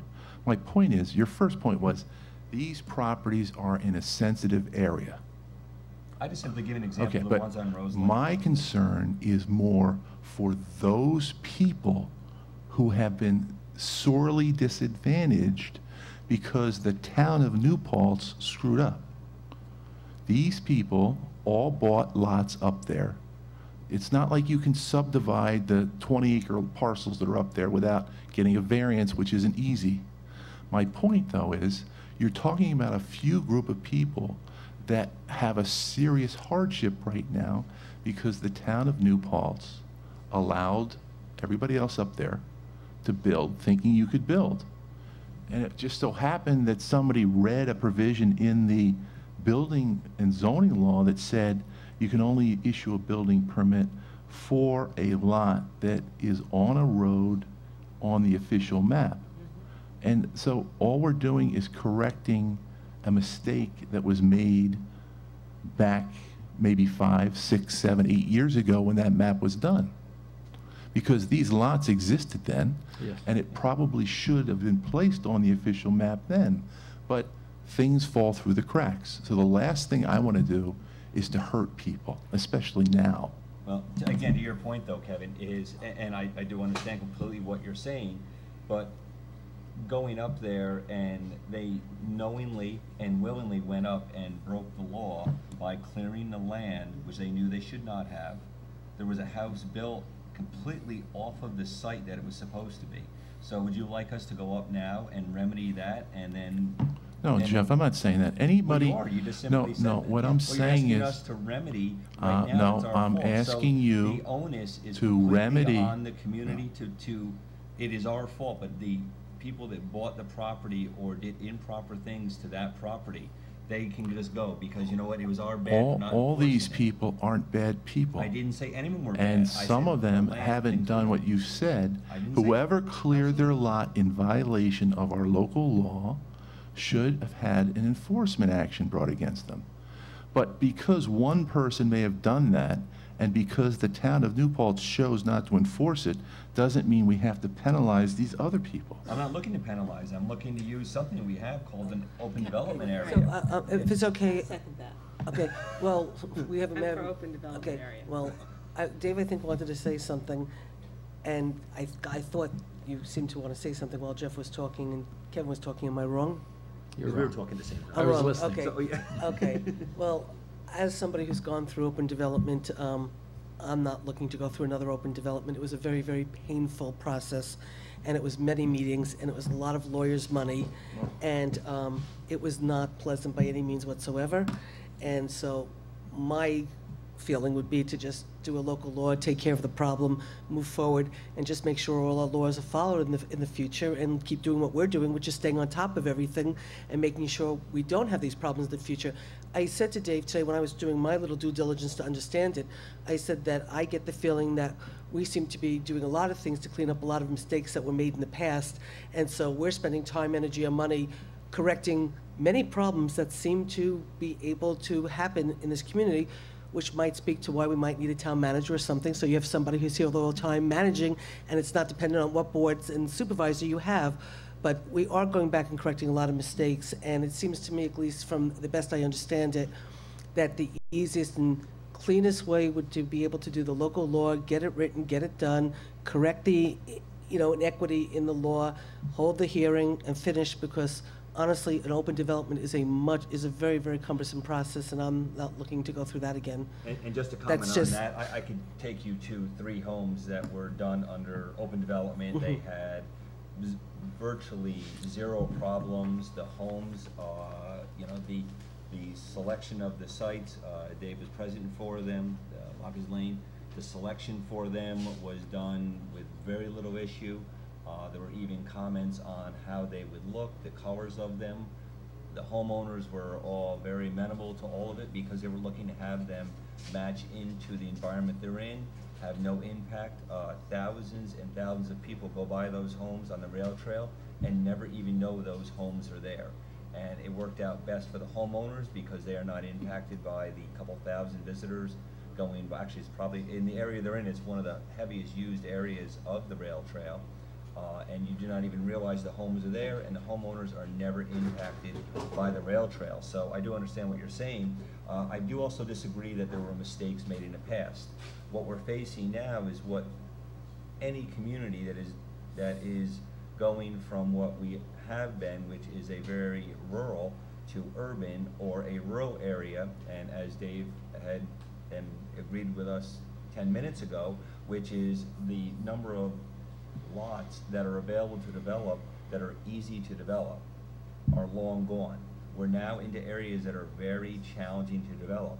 So to say we're going to correct a mistake, I will disagree with you. We're not correcting a mistake. What we're doing now is ensuring that there are stopgaps, that land is developed in the most sensible and sensitive way to both the person that's developing it and to the people that will be around that property. We are now seeing that, if you want to talk about mistakes being made, we had developments done prior to us looking back and saying, wow, that was a bad idea, but we have mitigation of stormwater runoff, which is a big problem. Look at Tributary 13. A lot of great laws were made. So you said, let's make these laws. The laws were put in place. You look back in hindsight, you say, wow, that law at the time made sense. Now it doesn't. We now have an opportunity to put in a law which will ensure we can not have to look back. We're going to look now. You'll have more sets of eyes looking at a few lots that are left to develop in sensitive areas to make sure all the concerns of the neighbors are heard by not just one board, but by 2 boards, and that also that property owner fully understands how they're going to be on that land, how they're going to sit. To me, it just seems like a good protection. I would like to make that a motion. I don't think that was a motion. But I would like to make a motion that we remedy the problems that were brought to our attention tonight by creating open development areas. Will that solve the problems? That's one way that it can be solved. Okay. So I will second that, or was that did I make the That's a motion? motion. Well, You made the Kitty- motion, so I will Kitty second made it. the motion. So I will second that Jeff motion for seconded. discussion, yes. Discussion. Kevin, do you have a? The reason why we're here and the reason why we're doing this is because we've received letters from people that live in the community and own property in the community, and they're asking us to fix this problem. So I don't think we're doing any harm. We're just fixing a irregularity in the application of our law. And it's the official town map that has to be adopted from time to time. That map changes over time. True. So nothing else, no other party is going to be able to build on a lot that's not shown on the official town map. You can't do it. If you're on a lot that's not on a road, excuse me, if you're on a lot that's on a road that's not on the official map, you can't get a building permit. Right. Okay, so That's- that application, that process will continue. We're just gonna show that Rose Lane extends a little further, and we're gonna show this other piece of, what's the road, Dave? Antonio Lane. And that's it. Those are private easements instead of private roads, and that was kind of the distinction. And George picked up on the third department's decision that there had to be 15 feet to a public road that was owned by that property. And so that, even if the private easements were put on the town map, you still couldn't pull a building permit without this change in our ordinance. our Well, town code. I haven't been privy to these letters and communications, which I'm actually sort of glad about, because I don't know any of the individuals or parties who are suffering this hardship. But just as a matter of principle, and I do agree with Susan that the open area is a cumbersome process, but I also think it's the most, it's the best way for the community to see what this is ultimately going to look like. So if this will solve the problem and get our map changed in a way that we can actually, we can see what we're going to get at the end of solving this problem, I'm going to stick with my motion. Okay, before we move to a vote, and I do want to sort of somewhat wrap this up because we have other things and people waiting, can you, Dave, explain just for us, if we should do the town law, we would authorize Joe to change the languages per George Lithgow. He'd come back to us with a local law, we'd hold a public hearing, and then we would choose whether to vote to accept it or not. That's right. Okay, if we go the open development route, what does that entail? Just so we all know what we're sort of making a decision, you know, the decisions that we have to make. Each applicant that had a development or wanted to do something would have to come before the town board. The town board is the board that establishes an open development area. They would review the plan, they'd forward it to the planning board, they would get the planning board's recommendations on it, and ultimately it would come back to the town board. The town board would decide whether to establish that open development area or not. And just so we're clear, Dave, we're talking about building houses, correct? Yep. Okay. Okay, so Julie, then we'll. Can you, so, is the town map on the agenda Yes. because we're going to amend the map? Or is it on the agenda because we were going to bring up this law and the open? Why, it's on the agenda as a town map. Are we planning on doing a correction to the map? Jane, the reason it's on the agenda is we were asked to amend the town map by all these different people. Okay. We took action, you might not have been here, you might have been in the hospital, we took action to authorize Dave to revise the town map, but the process is, we authorized Dave to revise it, but it had to go to the planning board, for the planning board to approve. Okay. To come back to us to then revise the map. When it went to the planning board, and the planning board did approve amending the town map, but George Lithgow noticed this contradiction in town law and said that an extra step had to be taken where this amendment to the town law had to be drafted and a local law had to be introduced in order for us to be doing this in a legal way.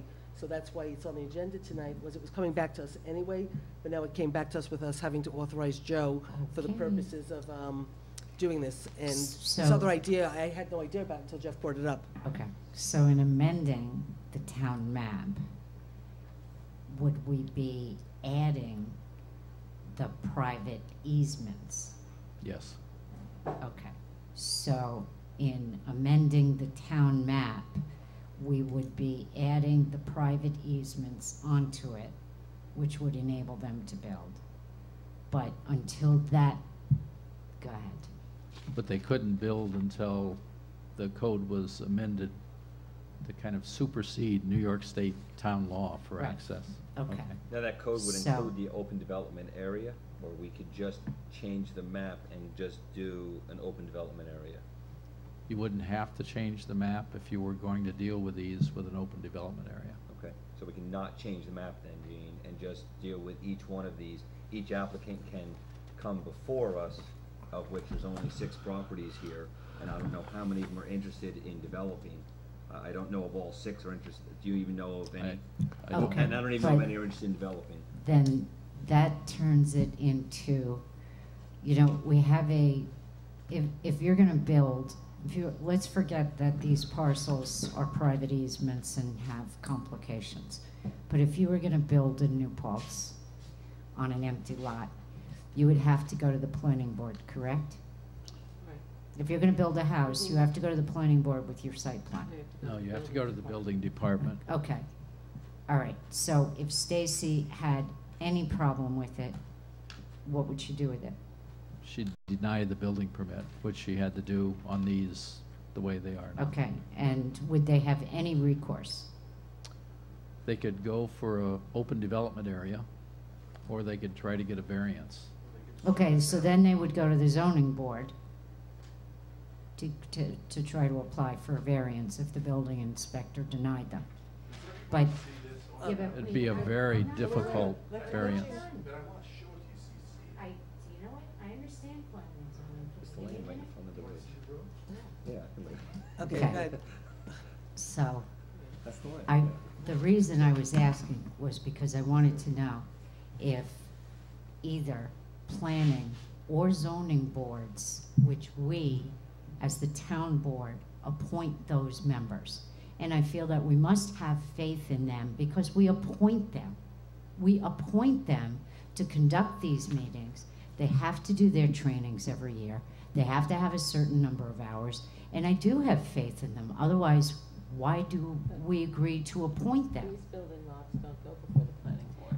That's why I was asking this series of questions. So ultimately, they would go to the building inspector, and if she did deny it, the only recourse they would have would be to apply for a variance, which they would have to have a reason for. Otherwise, the zoning board is going to say, you don't have a good reason for coming in front of the zoning board. She would have Okay? to have a good reason to deny it, too. Exactly. Exactly, yeah. But they also have to have a good reason for going there in the first place. Yeah. It could be to Okay. say, I bought a building lot that Well- is now. And that's a big burden. Well, right now, they Right, have, but, okay, but you're missing my point. It's a big burden. My point is that we appoint the planning and zoning boards, and I have full faith in them to review whatever they need to review. I have a lot of faith in Stacy, and I think that we should amend the town map. I think that this was a mere oversight, that yet one day somebody actually covered this section, and you know, we all do it. We all end up reading a section of general municipal law or a section of town law or a section of the fire department, that outside law 209D. that governs them, that That now isn't just in costs us village money? or town, and then we learn something. And so I think that that's probably what happened. So I also think that if we were to, and this is what I would propose, is if we were to tweak our existing law, we still have to have public hearings before anything gets adopted. And I think I would like to take that approach. We would get public feedback at that public hearing, and then I would be able to make a determination based on what I hear. Because I think probably those landowners would come, but also the people that live around them would come, and anybody that might find themselves in the same pickle would come, and potentially the room might be full, and Joe might have to give us a couple of officers. okay, so, Well, And I'm if I could sorry, I just make- saw him sitting there. If I could just make a comment to you, Gene, which is, some are very interesting, and I'll use your example of 209D. That was written because the landscape had changed. So if you use that example, New Paltz, the landscape has changed. We're not getting and developing the same simple properties that we were developing even 10 years ago. Your planning board, your ZBA is a little bit different, that they are quasi-judicial, but those are administrative boards where we are a legislative board and we are brought here. So yes, we do appoint them, we appoint them for lengthy terms. Laws are going to change, the environment development is going to change. I believe when it comes to properties, that the environment has changed. I'll use the example now. Rose Lane is going to be sitting next to some very sensitive property. That's all part of the OSI, Mohawk Preserve, Mohawk Exchange of Lands. There is nothing at all that an administrative board can sit and make any determinations based on how that environment has changed around those properties. A legislative board can make a decision if you allow it to be an open development area. I understand what you're saying. Let's have it a public hearing. We're going to make a large investment, though, to go for 6, 8 property, and I totally agree with you too. Laws in our country are completely designed to protect the minority, and that you're exactly right, because it's 6 or 8 people, and that's exactly who you are trying to protect. We do have a mechanism in place already for that, though, without having to change the law. And that brings me to my motion, which, okay, I've made the motion, I have a second. I believe under my motion that I solve the problem, I engage the community, I bring in the residents, we don't have to adjust the map, we get to look at, you know, each of these 6 or 8 people's problem and solve it, and so I'd like to call the vote on my motion. Okay. No. Kevin? I'm sorry, Jeff? Yes. Kitty? Yes? Jean? This is the call to vote. This is all, we're voting on the call to vote right now. Oh, I don't think we have to have we're a not? I Oh, don't we- think, oh, I we thought don't we- need, we don't need a motion to. Oh, we're we voting don't a need motion. I to call. apologize. We don't need a, Right, to Okay. solve the problem. Okay, by yes. using open Either way, it's development. yes. How's that? Okay, Yes. all right. So, no, yes, yes. So we're voting on to the, do the open development, not to change the town map and do a local law. no. And I'm also a no. So, does somebody want to make a motion to authorize Joe to draft the local law to amend the code? I to- will make that motion. Second. Does anybody want to discuss it? All in favor? Aye. No. I, Aye. Kitty? No. Okay. Motion so carried. Just because. And you're entitled to your opinion. Because Kitty can. You're totally entitled to. Okay, so motion so carried. Okay, next. Thank you, Dave, so much for your time. I think Dave, thank you. that's, okay, so we did the engineer, we did the town map. I said, okay, so why don't we do a couple of things before then we bring in up Joe for the towing law, and then we could take care of some of the personnel with Laura and whatever, and then we could deal with the other personnel that I'm gonna ask to go into I executive say session some's on. executive, some's not. Excuse me? Some's executive session, some is Yeah, not. well, that's what I'm Okay. saying, let's do Okay. everything publicly right now, so for the camera and Thanks, so Dave. for the audience and stuff, and I don't like Thanks. the Yeah. camera, No, that's fine. okay? Yep. So, what I'd like to do, Joe, before I bring you up for the towing law, because then I'll just go with you, after that, we can do the executive session. So, I'm sorry, John and, Joe, it took a little bit longer, I thought we'd be done quicker, but, let's go through a couple of the other things real quick. So, Kitty, why don't you just do a, Towing law? no, we're gonna do towing law after, we just do You the want quick to do a update on parade the update? parade. Go ahead, Kitty. Okay. We'll do a quick update on the website, and if we want to do the full agreement with SUNY and the Okay. resolution for So, environmental advocates. So, Kevin and I have been representing the town at joint town-village meetings. The chief has joined us, Commissioner Leverett has joined us, and Sally Rhodes and Ariana Bosco have represented the village. We've had 4 meetings. We probably need 2 more to finalize the language, but we have tried to break down and analyze the different kinds of events and permits and policies and procedures that we need. We know that parades need one kind of process, events need another kind of process, and if the event requires the use of a town or village park, that requires another process. So we're just literally getting down to fine-tuning the language, and because we have 2 governments, people will have to stop in at Village Hall and probably at the town clerk and then perhaps up to the police department. But we will get you through the process, and we should have documents ready to review in, I would say, a month. I agree. That- thank you, Very- Kitty, and very please say comprehensive. thank you to all your people that you're working with. Thank you, thank you, thank you. Okay, quickly, a quick update on the town website.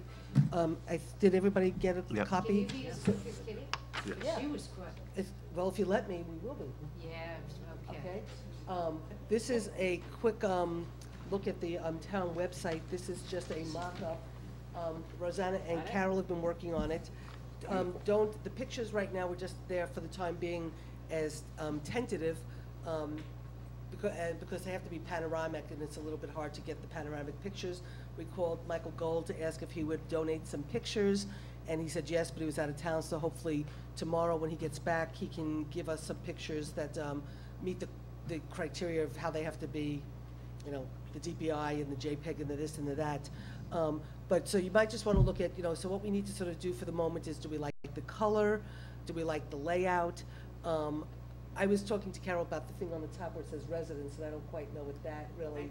So it should be whatever we want. So technically, so in a sense, I think what we're really being asked to is we sort of like, if we like the look of it, if we like the color, you know, if we like the sort of feel, and if so, you know, then everybody can start working on the content, and then whatever sort of little bit changes we want to make on like the right and on the left, you know, to take a quick look so we could just keep this moving. And I don't know, Rosanna, did I leave anything out?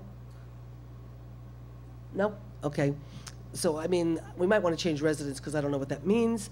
But other than that, you know, take a quick look, and we don't have to make decisions now, but if you want to get back to Carol and Rosanna tomorrow. But, you know, in a sense, right now, we have the town resources on the left. I would just, what is the difference between a directory If you want and to pass this around. where do I go for? Rosanna, can you give Rosanna the microphone? Who does what? A directory is basically a list of all the departments and the people in the different offices in the town, and where do I go for is more specific questions like where do I go for a dog license, and that would be a link to, say, my page, because that's what we do. And as we were looking through the different websites of different towns, we noticed that that's what a lot of them have, because it's just a quicker way to get to what people are looking for. And they use directory instead of departments? Well, there's also a link at the top for departments. They're just structured a little differently and formatted a little differently. But So on the top Okay. it says, okay, home about our town, departments, committees, public safety. Then- So home about our town, departments, committees, public safety.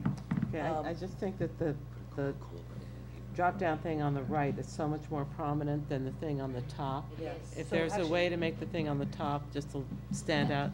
that's the way the template is set up. Well, then maybe we should, Most of them are like okay, that. because I didn't see where to go for departments until you showed me where it was. Well, actually, I mean, a quick question is, in Document Center, would that be where we put up all the documents for the town board meetings? No, that's, well, you could do that too, but that's, you can also use that for different applications. Like, for example, my office will have a mail-in dog license form, so people can download stuff that they need to mail in with payments. Building permit Yeah, application, things like that. that kind Right. of stuff. Yeah. So could we, on the top, if we wanted to put town board, like, say, like agenda documents or town board, or, I think we were gonna have a link for that too somewhere, but we can add it. well, I mean, I'm just thinking right now, the residence makes no sense, so we were trying to figure something to put in that place, because what does residence mean? Well, you could put minutes there, or the agenda. About Yeah, the that's agenda. that's why I'm saying, can we do, that's what I'm saying, let's do something that, Have it say town board, and that's where the agenda and the minutes will be. so up here at residence, if we do town board, then we could choose to put whatever we, you know, we could put Right. on the minutes, we can put on our agendas, we can put on all the documents that we're supposed to legally be having Yeah. and stuff, and then also add whatever Right. information. So the town board, the directory would then be, somebody just goes to that and, it, you know, gives them the phone number and the information of how to get to a department. It's just a quick way to Right. get to that. And then where do I go for was basically how they. Building permits. You know, License, when building they have a permits. question to ask, where do they go? Document center would be, Applications, forms. so like, okay, Can we We make can the, also add more things on the resources, we can add more items to that, and we can make that a town board box. So over here, you could make a thing that is agenda. Yeah. And then a thing that is minutes. Right. So they don't have to go through agendas and minutes. They could click on the agenda link and then the minute link. Actually, Gene, the one thing is, under a different life, I did do some e-commerce marketing on this is what they call a splash page. And the goal is to keep your splash page to what the way Roseanne's describing it as exactly. And it's been found the simpler you keep your splash page, the longer they'll stay on your site. The more complex your splash page, the less likely they are to keep digging. So the way Roseanne, I'll just use her example, has it set up here, is actually really pretty, you know, if we can even remove things, it would be helpful, but actually I really like the way it even looks now, because it's very simple.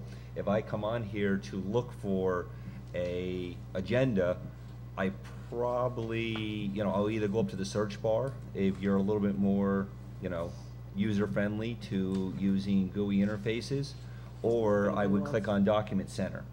And when I was really looking for the agenda, the odds are higher if I didn't find it there, I will go back. If you put too much on this page, the odds are you will actually leave the page in frustration. So I think the simpler the better. So whatever we can get it down to. And just so you know, it says where it says rotating billboard, of course, that's gonna rotate different things like, Like announcements so and so, and so upcoming like every events. announcement we make, like we could have clean sweep, up, and then and I think from what I understand, doesn't it itself, so if we had clean sweep up, It'll come off it'll come after. after like 2 days off, automatically comes off, so it's not like we even have to worry that we have something on that's like already, 3 months old. Ray, I know you want to say something, but I think, did you want to say something? Okay, did you want to make a comment, Ray, real quick? Yeah, I remember in one of my public comments about the landmark being. Oh, no. No, I said, and what I said. Just so you know, we all said that, just so you know, the landmarks, for anyone looking at it, Right. those are just holding, Both the landmarks actually be in. and those are Yeah. holding pictures. And these are only holding pictures just because. Some people on Main Street. Yes. I know. Absolutely. Actually, though, the truth of the matter is that they do say Mohonk and they do say New Paltz, and a lot of people come to New Paltz to go to Mohonk. But anyway, this is just because it's the only pictures that the website developer was able to get that were panoramic right now to put in as placeholders. So, okay, so it's just a placeholder, okay, and as soon as I saw it, I was like, uh-oh, there's Mohonk. Neither one of these Yes, places they know. is in. Yes. This is just placeholders until we can get them panoramic pictures that, It's very nice. that No, accommodate what let's- we want. It's beautiful. So does everybody like the color and Yes, it's this, very and we nice. can just keep moving on Unless it? we could go to maroon and white, which are Really, it's our nice. school It is. Nah, the maroon was not, it There's didn't no work. maroon, they don't have maroon and white, or did Not it the maroon just- that we wanted. Tried to I'm get looking- the seal more into a maroon color like our stationery. No, I'm fine. No, I like green too. They actually did maroon, but they could never find the color that really matched and whatever, and it didn't work, That's so fine. Nope, that's I'm why they good. went to green. Nope. Okay? Okay, So if thank everybody's you. okay, we'll Thank just keep you, working everyone. on that. Roseanne, thank you so much. Progress. And Carol and Roseanne And I have was been really gonna say doing an yes, amazing. and Carol, who has been struggling with it, and just so everyone Yeah. knows who's been sending emails, all of us are having difficulties with our town emails. You open it up, for every one good email, you get, I believe, somewhere between 38 and 400 spams. Yeah, it's Is that pretty, an accurate number? it's pretty Yes, bad. It's pretty close, so, Well, anyone what's- who's what- been emailing us, we appreciate your understanding that we do get your email, it just might take a little longer. What's because of the spam. what's a little bit of a problem though is what's happening is with all the stuff that I get kicked back, I don't even know if my emails are going out or not going out because I keep getting things kicked back showing, Because of the spam, and yeah. so I will just tell you because of what Jeff just brought up, we did check into somebody else being a email provider for us. And actually, the email provider that we're going to switch to, because it's just operations and stuff, is actually who the police department already has a contract with. You don't have problems with your emails. May Morales works with them, thinks they're phenomenal. We checked into the price. It's less expensive than what we're doing right now. And so we're going to basically pretty much switch over now that we got the information so we can start to get this problem under control because it's really getting, so we're gonna tomorrow, now that we got the price today, saw that it's actually less than what we were paying. It was confirmed we're already using them through the police department, and May said that she deals with them all the time. We're gonna make the switch tomorrow, and and hopefully we'll have our email problem solved by next week. I hope, okay, so knock wood. Okay, so that's that. fuel agreement with SUNY, that's pretty simple if you want to just do that. Does anybody have a problem with it? We do it every year. It's for the UCAT bus. We could put it off, we could do it, it's up to you guys. Do you think 7,200 gallons a year is enough? That was my only question, too. That's what they're willing to give us. Yeah. I mean, no, but that's Yeah. what they're willing to give us. Yes. Well, do we know how much we use Yes. based on the, Yes, we do. okay. I don't, it's in here. Because it does say that we have to pay for the overage. We do. And we Okay. do pay for it. Well, we Along- can, I'm not holding well, we nothing. can negotiate, because it does say along on with- here, And, I did not authorize that. and also, it does include also, we pay for the overage on the fire department rescue squad, which gets their fuel from there. And then there is, Joe, does it ring a bell? How many gallons is it? No, for a fire department, remember, does it, Rick, you don't remember, do you? How- Is it? Is that, we do Well- exceed it occasionally though, because we do get a bill every so often. Right, but we do get, we do okay, exceed so, that. so then why don't we do So this? for the month of April, we used 475 gallons. Oh, okay, so they give us 600 gallons per month. But it does change a little, goes up and down a little bit. Yeah, well, I mean, we're, Oh, I'm hoping that Because if we it's- increase ridership, the fuel consumption won't change. No, We just- have been requested to add a couple of new spots, and we'll have to, Oh. you know, Well, negotiate that. if we were asked to provide a couple more runs, you mean? No, Woodland Stops, Pond would Woodland like Ponds. to sign on. Which is a whole different negotiation, Right. because under Woodland Ponds, part of their site plan approval was to be running 2 full-time Yes. buses. and However, they only run 1 bus. okay, but how would you negotiate with SUNY to say, Okay, you know we're what? adding, I'd like to make a suggestion, because we're bringing up. That's a much Why longer- don't we do this? Let's put this off for now. We're gonna, No, we could, I think we should. Yeah, the approve UCAT this, one, I think we're all because comfortable this- with doing. I think the Well- future ones. I, go ahead, Kitty. Right now, we have a route that works fairly well. We really want to increase ridership. The amount of fuel that's donated covers the current ridership. And so I don't think that we have any reason not to approve this contract. The discussion with Woodland Pond will be a completely separate discussion. I'm not sure if it's on the agenda for our May meeting or next week, but I'm comfortable moving that we. Okay, so Fine. Kitty moved it. Does somebody want, I'll Second. second. Okay, Jeff Second. seconded. Does anybody want to discuss it anymore? All in favor? Aye. Aye. Not enough information. Jean? Delucci. Yes or no? It doesn't matter. It's not that, it's not worth it. Because we're gonna be negotiating, She negotiating with them. agonizes I over understand that, every but I'm Jean, just saying just- at this point, it's. But Gene, just say that we Suffering. will, what happens is in the summer, it drops off a little right, bit too, and because it's we're not probably stopping as higher much. when the students are in When it's- session. And so in April, you're getting, there's a little bit of a break Mm-hmm. in April for Easter, so the 600 gallons about It's covers actually it. the same amount of runs every day. It's just, you know, sometimes They idle a little it's, longer now. right, it's hotter and they idle. Okay, longer. so Jean, just cast your vote so we can move on. I did. Oh, she did? Okay, was that, But I was that didn't hear nine? the rest of the table. We all voted yes. We're waiting for you. Did she cast her vote? Can you tell us what she said? Okay, all in favor, motion so carried. Okay, thank you. All right. Okay, so now we did the fuel agreement. Okay, so the only other thing before we bring up the towing law and then do a couple of things, we have a resolution that we were asked by environmental advocates, who I actually was with yesterday when I showed them we were gonna do this. They were thrilled to death, Kitty. Good. And, so do you wanna read the resolution real quick? You can do it from here. Another copy. Okay. Resolution to authorize Supervisor Zimmett to send the following letter on behalf of the New Paltz Town Board to Senator John Bonisick and Assemblyman Kevin Cahill. According to environmental advocates of New York, EAONY, whose mission is to protect the air, land, water, wildlife, and health of all New Yorkers, there are 2 bills currently before the state legislature that need to be acted upon before the legislature adjourns for the summer. Based in Albany, EAONY monitors state government, evaluates proposed laws, and champions policies and practices that will ensure the responsible stewardship of our shared environment. EAONY states that studies indicate that New York can be energy self-sufficient on clean, renewable power by 2030. I'll still be here then. It only requires the political will. Dear Senator Bonasek, so that's the preamble. No therefores or whereases in this one. Dear Senator Bonasek and Assemblyman Cahill, the Town Board of New Paltz urges your support of 1, the New York Solar Bill, Assembly Bill 5060, and 2, a fracking moratorium, Senate Bill 4236A. 1, Governor Cuomo has introduced a plan to expand the development of solar power, and the state Senate has passed similar legislation. The town of New Paltz urges our Assemblyman to encourage his colleagues to act on this important bill before they leave Albany for the year this June. We urge your support of the New York Solar Bill 8.5060, a super bill which will extend the governor's New York Sun initiative through 2023.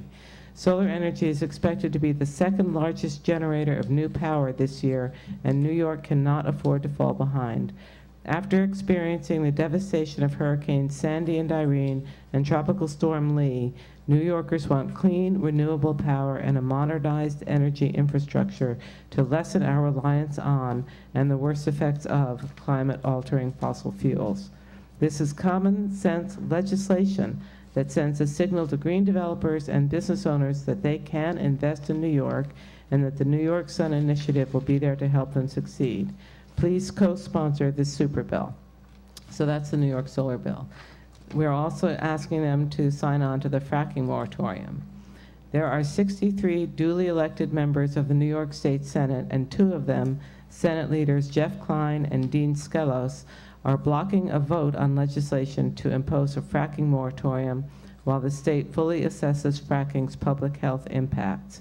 Among other potential health hazards, each time a new well is drilled, 2 to 8 million gallons of water laced with toxic chemicals are required.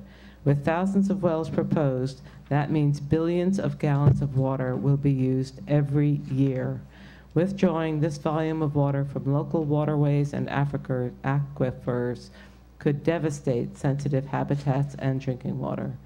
The Assembly has passed this measure, and Governor Cuomo said it would pass overwhelmingly if brought up for a Senate vote. Please let Senators Klein and Skelos know that you support the legislature staying in session instead of going on vacation, and that you support a simple up or down vote on this important legislation. Thank you for your service to your constituents. The Town Board of New Paltz respectfully requests that you confirm receipt of this letter and that you respond by letting us know your position. Signed by the supervisor and the entire town board, I hope. Do you have a motion? So can you make a motion? Was that your motion? My motion is that we authorize the supervisor to sign this letter. Second. Any discussion? All in favor? Aye. Motion Aye. so carried. Thank you. The environmental advocates is going to be thrilled to give us. And Kitty, So- thank you for writing, editing, I saw. and proofreading. Well, she Especially actually, the she just senator's spent, the name. only thing that she had to really do was change Bonasek's name from Bonasek to Bonasek. There was a couple of grammar errors in there I It was- noticed you fixed. okay. The thing they have Yeah. 5 pages long. Well, I was with think environmental that's- advocates when I showed her and said, look what we're doing tomorrow night, and she was thrilled. Good. So, so let's just do a couple of really quick things before we go to that, but we have, Chris, you had a highway person that you wanted us to, attend, seasonal somebody, so we have, once again, we will be hiring back our seasonal part-timer Lloyd Luckett for 2013, which runs from June 1st to September 1st at a part-time rate of $15.61 per union guidelines. So moved. Do I have a second? Second. All in favor? Aye. Aye. Motion's okay. Dean, did you want to say anything or see anything? Yeah, I don't have one. It's right here. Okay. He sent it to us in email. I saw it. He sends it via email. I was on my email today. Okay, well, anyway, here it is. Do you have a problem? Hence the problem with emails. I don't. I already voted aye. Okay, motion so carried. It was a while ago, we just didn't do it. So we're just cleaning up all this stuff. Okay, so that's taken care of. Then Jim Tinger asked us we've gotten some emails from him that his budget, he's under his budget. He's at 34% that he's used versus 39%. He's always very good about managing his budget. He feels a need that he wants to hire an additional employee for the summer. Not many hours a week, though. No, it's $8 an hour for 15 hours a Yeah. week for 10 weeks, and the cost would be $1,200, and he can compensate it in his budget. So moved. Do I have a second? Second. Any discussion? Do we have a resume? He's one of the current volunteers, Justin Hilborn, who just graduated with an associate degree in teaching and is transferring to SUNY Cortland in the fall. I read that. I was Okay. wondering if we had a resume. He's Um, not- Department had provided us with a resume to look at before we authorized town name. But I'm just asking if you got one in your pile of stuff there. I don't think I have, well, I will look just, My sense from this letter is that he is pre-resume. he's already Oh, working there. because He already works there. And he's a But student. my feeling is he's a volunteer. Right. But. Oh, so you looked at a resume before you hired him as No, a no, no, volunteer? no. I think he's a student who does not yet have a full resume. Ah. I mean, we could ask for a volunteer.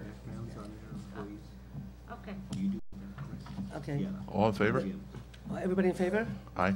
Motion so carried. I might have something in here, Gene, but anyway. Okay, Gene's a no, everybody else is an aye. Motion so carried. We have the Moriello Pool. Speaking of the youth center, there's been a lot of discussion lately about children who live in the school district but do not attend the New Paltz schools not being able to I have that. participate in school district events. And, thank you. I told you I was on my email today. Yeah, and so I'm very proud that our New Paltz Youth Program admits any child. What are you doing, kitty?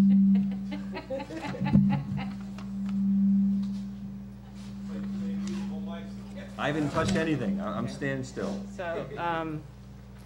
So, the New Paltz Youth Program is open to any child, essentially who is middle school age or older. You do not have to attend the New Paltz Central School. You do not have to even be a resident of our town. And so, with the town board's permission, I would like to post the youth program's participant policy on Facebook, because it's a very generous and inclusive, wonderful thing that we do. But- So moved. Okay. Second. All in favor? Aye. Motion so carried. Okay, can we do the Moriello Pool employees really quickly while we're on this housekeeping stuff? I make a motion, we approve the list provided by Bill Russell for Second. Moriello Pool employees. Okay, any Rates discussion? indicated. Okay, all in And just so favor? you know, I did check the rates, and they are the correct rates that we budgeted for, Gene. Aye. Okay, all in favor? Aye. Motion so carried. And Rosanna, you have the copy of the, okay, great. Okay, so that's that. And then the other one is Laura would like to hire, we actually put it into the budget for her to hire an intern to help her with all the work that she's doing up there. She's doing an absolutely incredible job. I'm sure she probably wanted to update us on everything that she's doing, which is probably part of the reason she's here. So we have, Laura gave us a report that if anybody wants to see the New Paltz Recycling Center expanded and enhanced program, Laura's doing an amazing job out there. I mean, she's just made that place amazing and working really, really hard. You can see the depth of this report. And so, is there anything special you want to say? I mean, I don't want to deny you time, being that you've been sitting here all night, I but, don't want to keep you, the intern was here, she did. oh, that's who was sitting next to you. Yeah. Okay. There is a timeline, I can get you her resume, she's a graduate of Hunter. She's got a degree in urban design, and she's very interested in helping, finalize the zero waste action plan and, update the component in there that was for, planning and financing. So I can.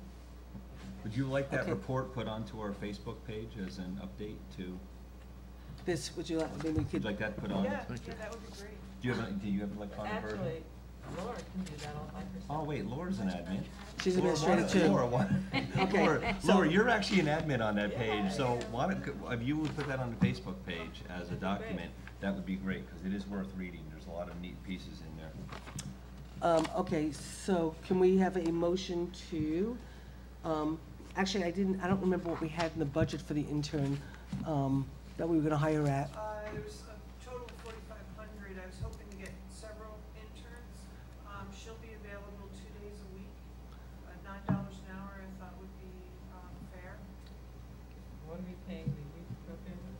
$8? $8. I think it's gonna have to be 8. Will she be willing to do it? I hope so. I'll ask her, if it's okay with you, I'll make that. Okay, Oh. maybe we need to take it into executive session. Okay. Oh, Yeah. Okay, you don't want to do it out here, okay, No, so, I think it warrants just You'd like to further discuss discussion Okay, so we're gonna, we'll- amongst the board I agree. members. Yeah, no, I agree. okay, so we'll hold off on that for a second, but we'll do that, so that's one of the things that we have to do. So before we go into, I asked for a motion to go into executive session to discuss the other people that we have to debate whether we're gonna hire or not. We just have the towing law, so why don't you, Joe, come up for us to do the towing law, and then, we can go from there. And Chris, I don't know if you want to join us for the towing law, or, no? Okay. Good evening. I was moving that away from the microphone, thinking that was, I think it's the cell phones. Does look it's a good. cell phone. Everybody just got back from Okay. vacation. Yes, I did. Love Okay. the tan, it's making us all feel so much better I here. played a little golf, I rode the motorcycle a little bit, and it was good work. Good, I'm glad you got The it. motorcycle from the police department, or? I wish. No, my own. I did use the gas card, though. No, just a joke. You need to use the microphone. Okay. There's a couple things that I put in the email. One thing was where we talk about the fees, because there was a big discussion that came up about the fees. Chris Marks did join me with the meeting with the tow truck operators and companies. And the only thing that really we wanted to see changed based on the cost was the disabled vehicle. We wanted to add a disabled vehicle fee, which would be less than the usual tow impound fee for accidents and/or police impounds. As it stands, it's $200 during business hours, $250 after business hours. We wanted to put a section into that resolution that you passed, it was January of 2010, with the fees for a area for disabled vehicles. So if the vehicle breaks down, the charge is going to be during business hours $100, and after hours, holidays, nights would be $150. So that is something that the tow truck company operators and owners felt was reasonable, because with a tow, generally you're going to be fixing the vehicle as well. So for them to come out and make a tow, they thought it would be more reasonable to lower the fees on that. Okay. And I just wanted to make clear to everyone that the reason why Chris Marks was involved was he was in a past life in a business of moving vehicles, towing vehicles, so that's why I just want to let everyone know that's why he was included. He wasn't included for any other reason besides that, so. Yeah, his So thank you, input, Chris, yeah. for doing that. Kitty, wasn't there, you had an issue, you wanted them to accept credit cards? Yeah. We got turned down on that the last time we wrote our towing law, but after this incident over the winter, I want to require towing operators to accept credit cards. Well, actually, that is in the law. It's already presently in the law where they have to have two forms of payment, cash and credit cards. What happened that you heard about the complaints was that there was a company that right now is not on our list that was saying they wanted to be paid with cash. I understand the issue that some tow truck companies have. If we do an impound, they pay with credit card, and then right away they cancel the credit card charge, the person They that dispute allows it. it. Correct. So then it holds up the payment. So I understand that issue, but that has to be a civil issue. It can't be something that is going to interfere with what the town recommends. And I explained that to that company. Everybody else accepts credit cards, and that's what the law requires. They were told they can't. I understand their situation, but they can't do that. So it is in the law. Basically, what we wanted to change in the law that I put forward, and I did send this to Joe Moriello to review, and I also spoke to him about the resolution of the fees, is that You can't push it away, you what's have to going to help? use But it's it. echoing. Keep going close, he'll figure it out. Chris is really good, he's playing with the buttons over there, yeah. I think he's doing it on purpose. At any rate, I did review this with Joe as well. And what we're trying to do is, the way the law reads right now, it indicates that you need to be a registered repair shop in town. We have several of those businesses in this town that are actual repair shop businesses that are conducting repairs. They have staff on hand that are fixing cars. And when the law was designed, it was because years back, there were tow truck companies that were just towing cars to a lot. And what we felt in New Paltz, to better serve people coming through our community that aren't familiar with our community, is that there would be a reputable company that is approved through the town, that if you break down when you're coming through New Paltz, that there'll be a company that can tow your vehicle, repair your vehicle without sending it to Poughkeepsie or Highland or Gardner. So that was the intent. But because of the gray area, and that's how even Joe Moriello looked at it, the gray area saying you have to be a repair shop, there were certain businesses setting up a secondary repair shop in town for the purpose of being on the tow list and only operating a tow yard, which again defeats the purpose. We were also running into that instead of them being able to release the vehicles in town, there were people that worked in the next business over that was allowing the vehicles to either be released or contacting the tow companies to come to release the vehicles, which again is just skating around what the intent of the law was. What I had put out, what I was looking for is that it would be staffed with employees of the registered repair shop. So you can't just have, the ice cream shop next door taking care of it for you. It has to be an actual employee of the repair shop. And also that you would have mechanic on site, either able to do repairs or actively doing repairs. That would take away the setting up a yard for tow. And if if any business that wants to be on the tow list, they meet all the requirements, plus they have somebody there on site that can take care of it, then they could be more than welcome to be on the list. And that is fair for everybody else that is running a legitimate business in town, trying to meet not only the requirements of the tow list, but conducting repairs. So you closed the loopholes? I'm sorry? You closed the loopholes? Yes, correct. You may or may not, besides disabled vehicles, how many do we really tow every year? Top of your head, no. Yeah, off the top of my head, Small amount though, isn't it? Well, we probably do for impounds, for arrest-related DWIs. Yeah, I apologize, not including those, not Okay. including disabled. Disabled, what are you looking for? Just like the ones that were towing off the road. Okay. Well, we have, there's different lists that we have also. Right. You have a snow ordinance list. There are some companies that don't want to be on that list because it is a hot topic.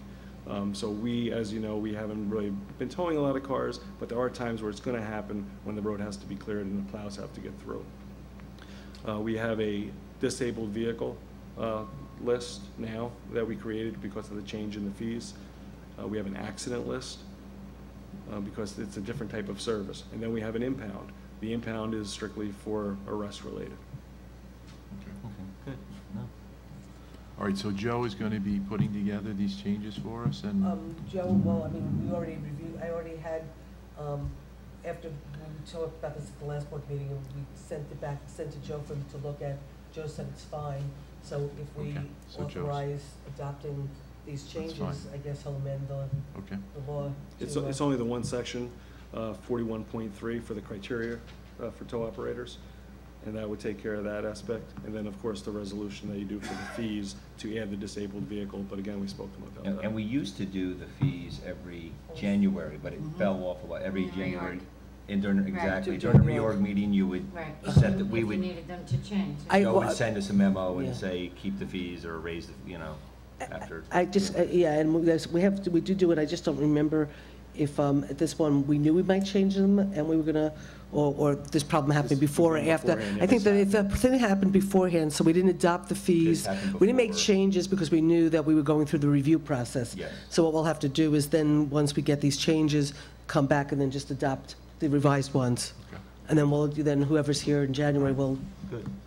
do whatever they have to do, right? Okay, so do I have a motion to? I'll move it. Do I- Just don't want. I'd like to second that. Does anybody want to discuss it? I don't want you to forget about.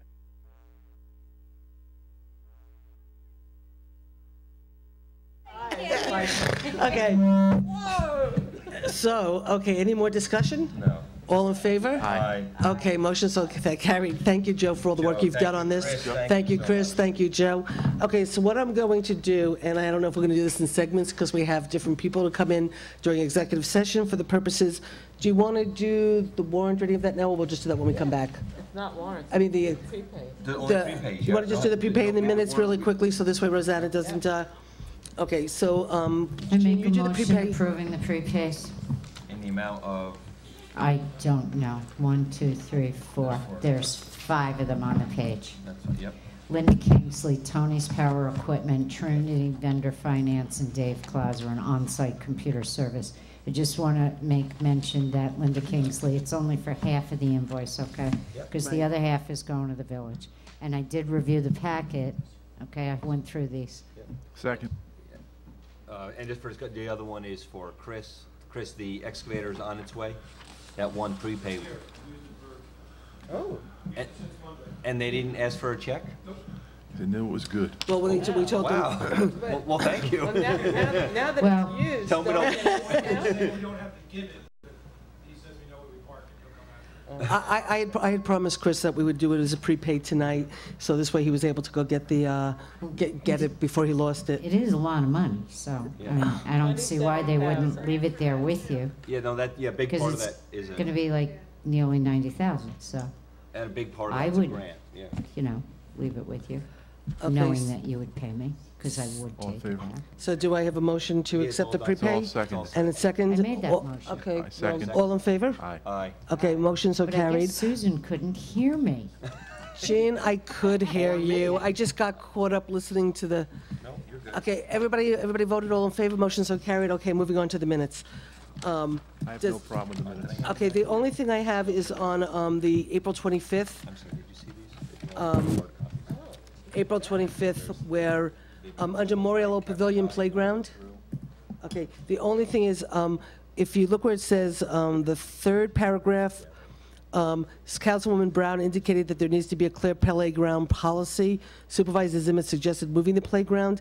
I didn't actually suggest moving the playground. I suggested that we maybe create another playground, okay? So that we'd have a playground attached to Moriello Pool and a playground outside of Moriello Pool. So I didn't say we should move that playground and get everybody really upset. Steve, So Fran, that's, thank you for joining us again. thank you guys, so good to Thank see you. you guys, Good to see really, you really again. good to see you Thank guys you. out. Okay, so with just that one change, I'm fine with, And no apostrophe after the "its" in discussion on town water system, okay. creating its own water system. Okay, other than that, does anybody have a, okay, so do I have a motion to accept the March 21st minutes? So moved. Well, I'm starting April with, 25th? no, March 21st, do we have that, or was that done? Oh, this was the final one, so we already did that? Okay, Yes, and okay, so it was the first just a, one we have is the, okay, going in order. April 18th?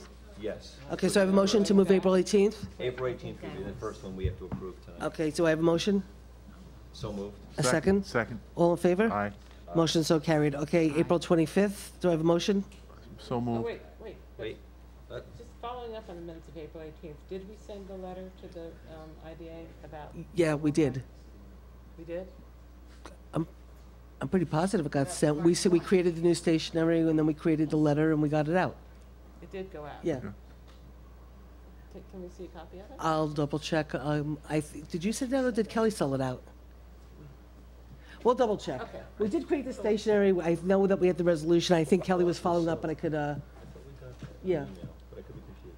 We saw- Okay. We saw the red line version of the Yeah, letter, and but I- I don't remember seeing. remember You seeing were that. gonna create. No, we had the new copy, and we have the copy in the minutes and everything. It was just we created the new Like it for my letterhead. IDA file. Yeah, so, okay, so, April 25th should be next. yeah. I thought we did, oh, No, Jeff stopped before we, No, All right. April 25th. fifth, and we have a motion and a second Yes, for the 5th, 25th. yes. okay. Seconded. All in favor? Aye. Aye. You weren't here, Gene. All in favor? Aye. Aye. Motion so carried. Okay, so that's it for the minutes. Okay, so what we have to do now is, I'd like to get a motion to go into executive session And for the this is purposes. This is the last matter we have. This is all we have now, and so therefore, what I'm going to say, even though we might come back out and take action, I don't think we need the cameras to be here because it's really going to be, oh, I need to just make a quick announcement that we did hire a part-time bookkeeper, so we do have a part-time bookkeeper who did start last week, and we hired a part-time bookkeeper. So, Do we have a summer rec program this year, a youth program? I mean, I haven't heard anything Yeah, about it. I thought she was gonna send up contracts to us. From are you talking for the YMCA? Yeah. Oh, she'll have to get that to us. I'll call her to find out where it's at. Bus drivers too. Well, we should get that and the bus driver, 'cause that's always given to us at the last minute. We need it in, like, we're gonna have to have a special meeting.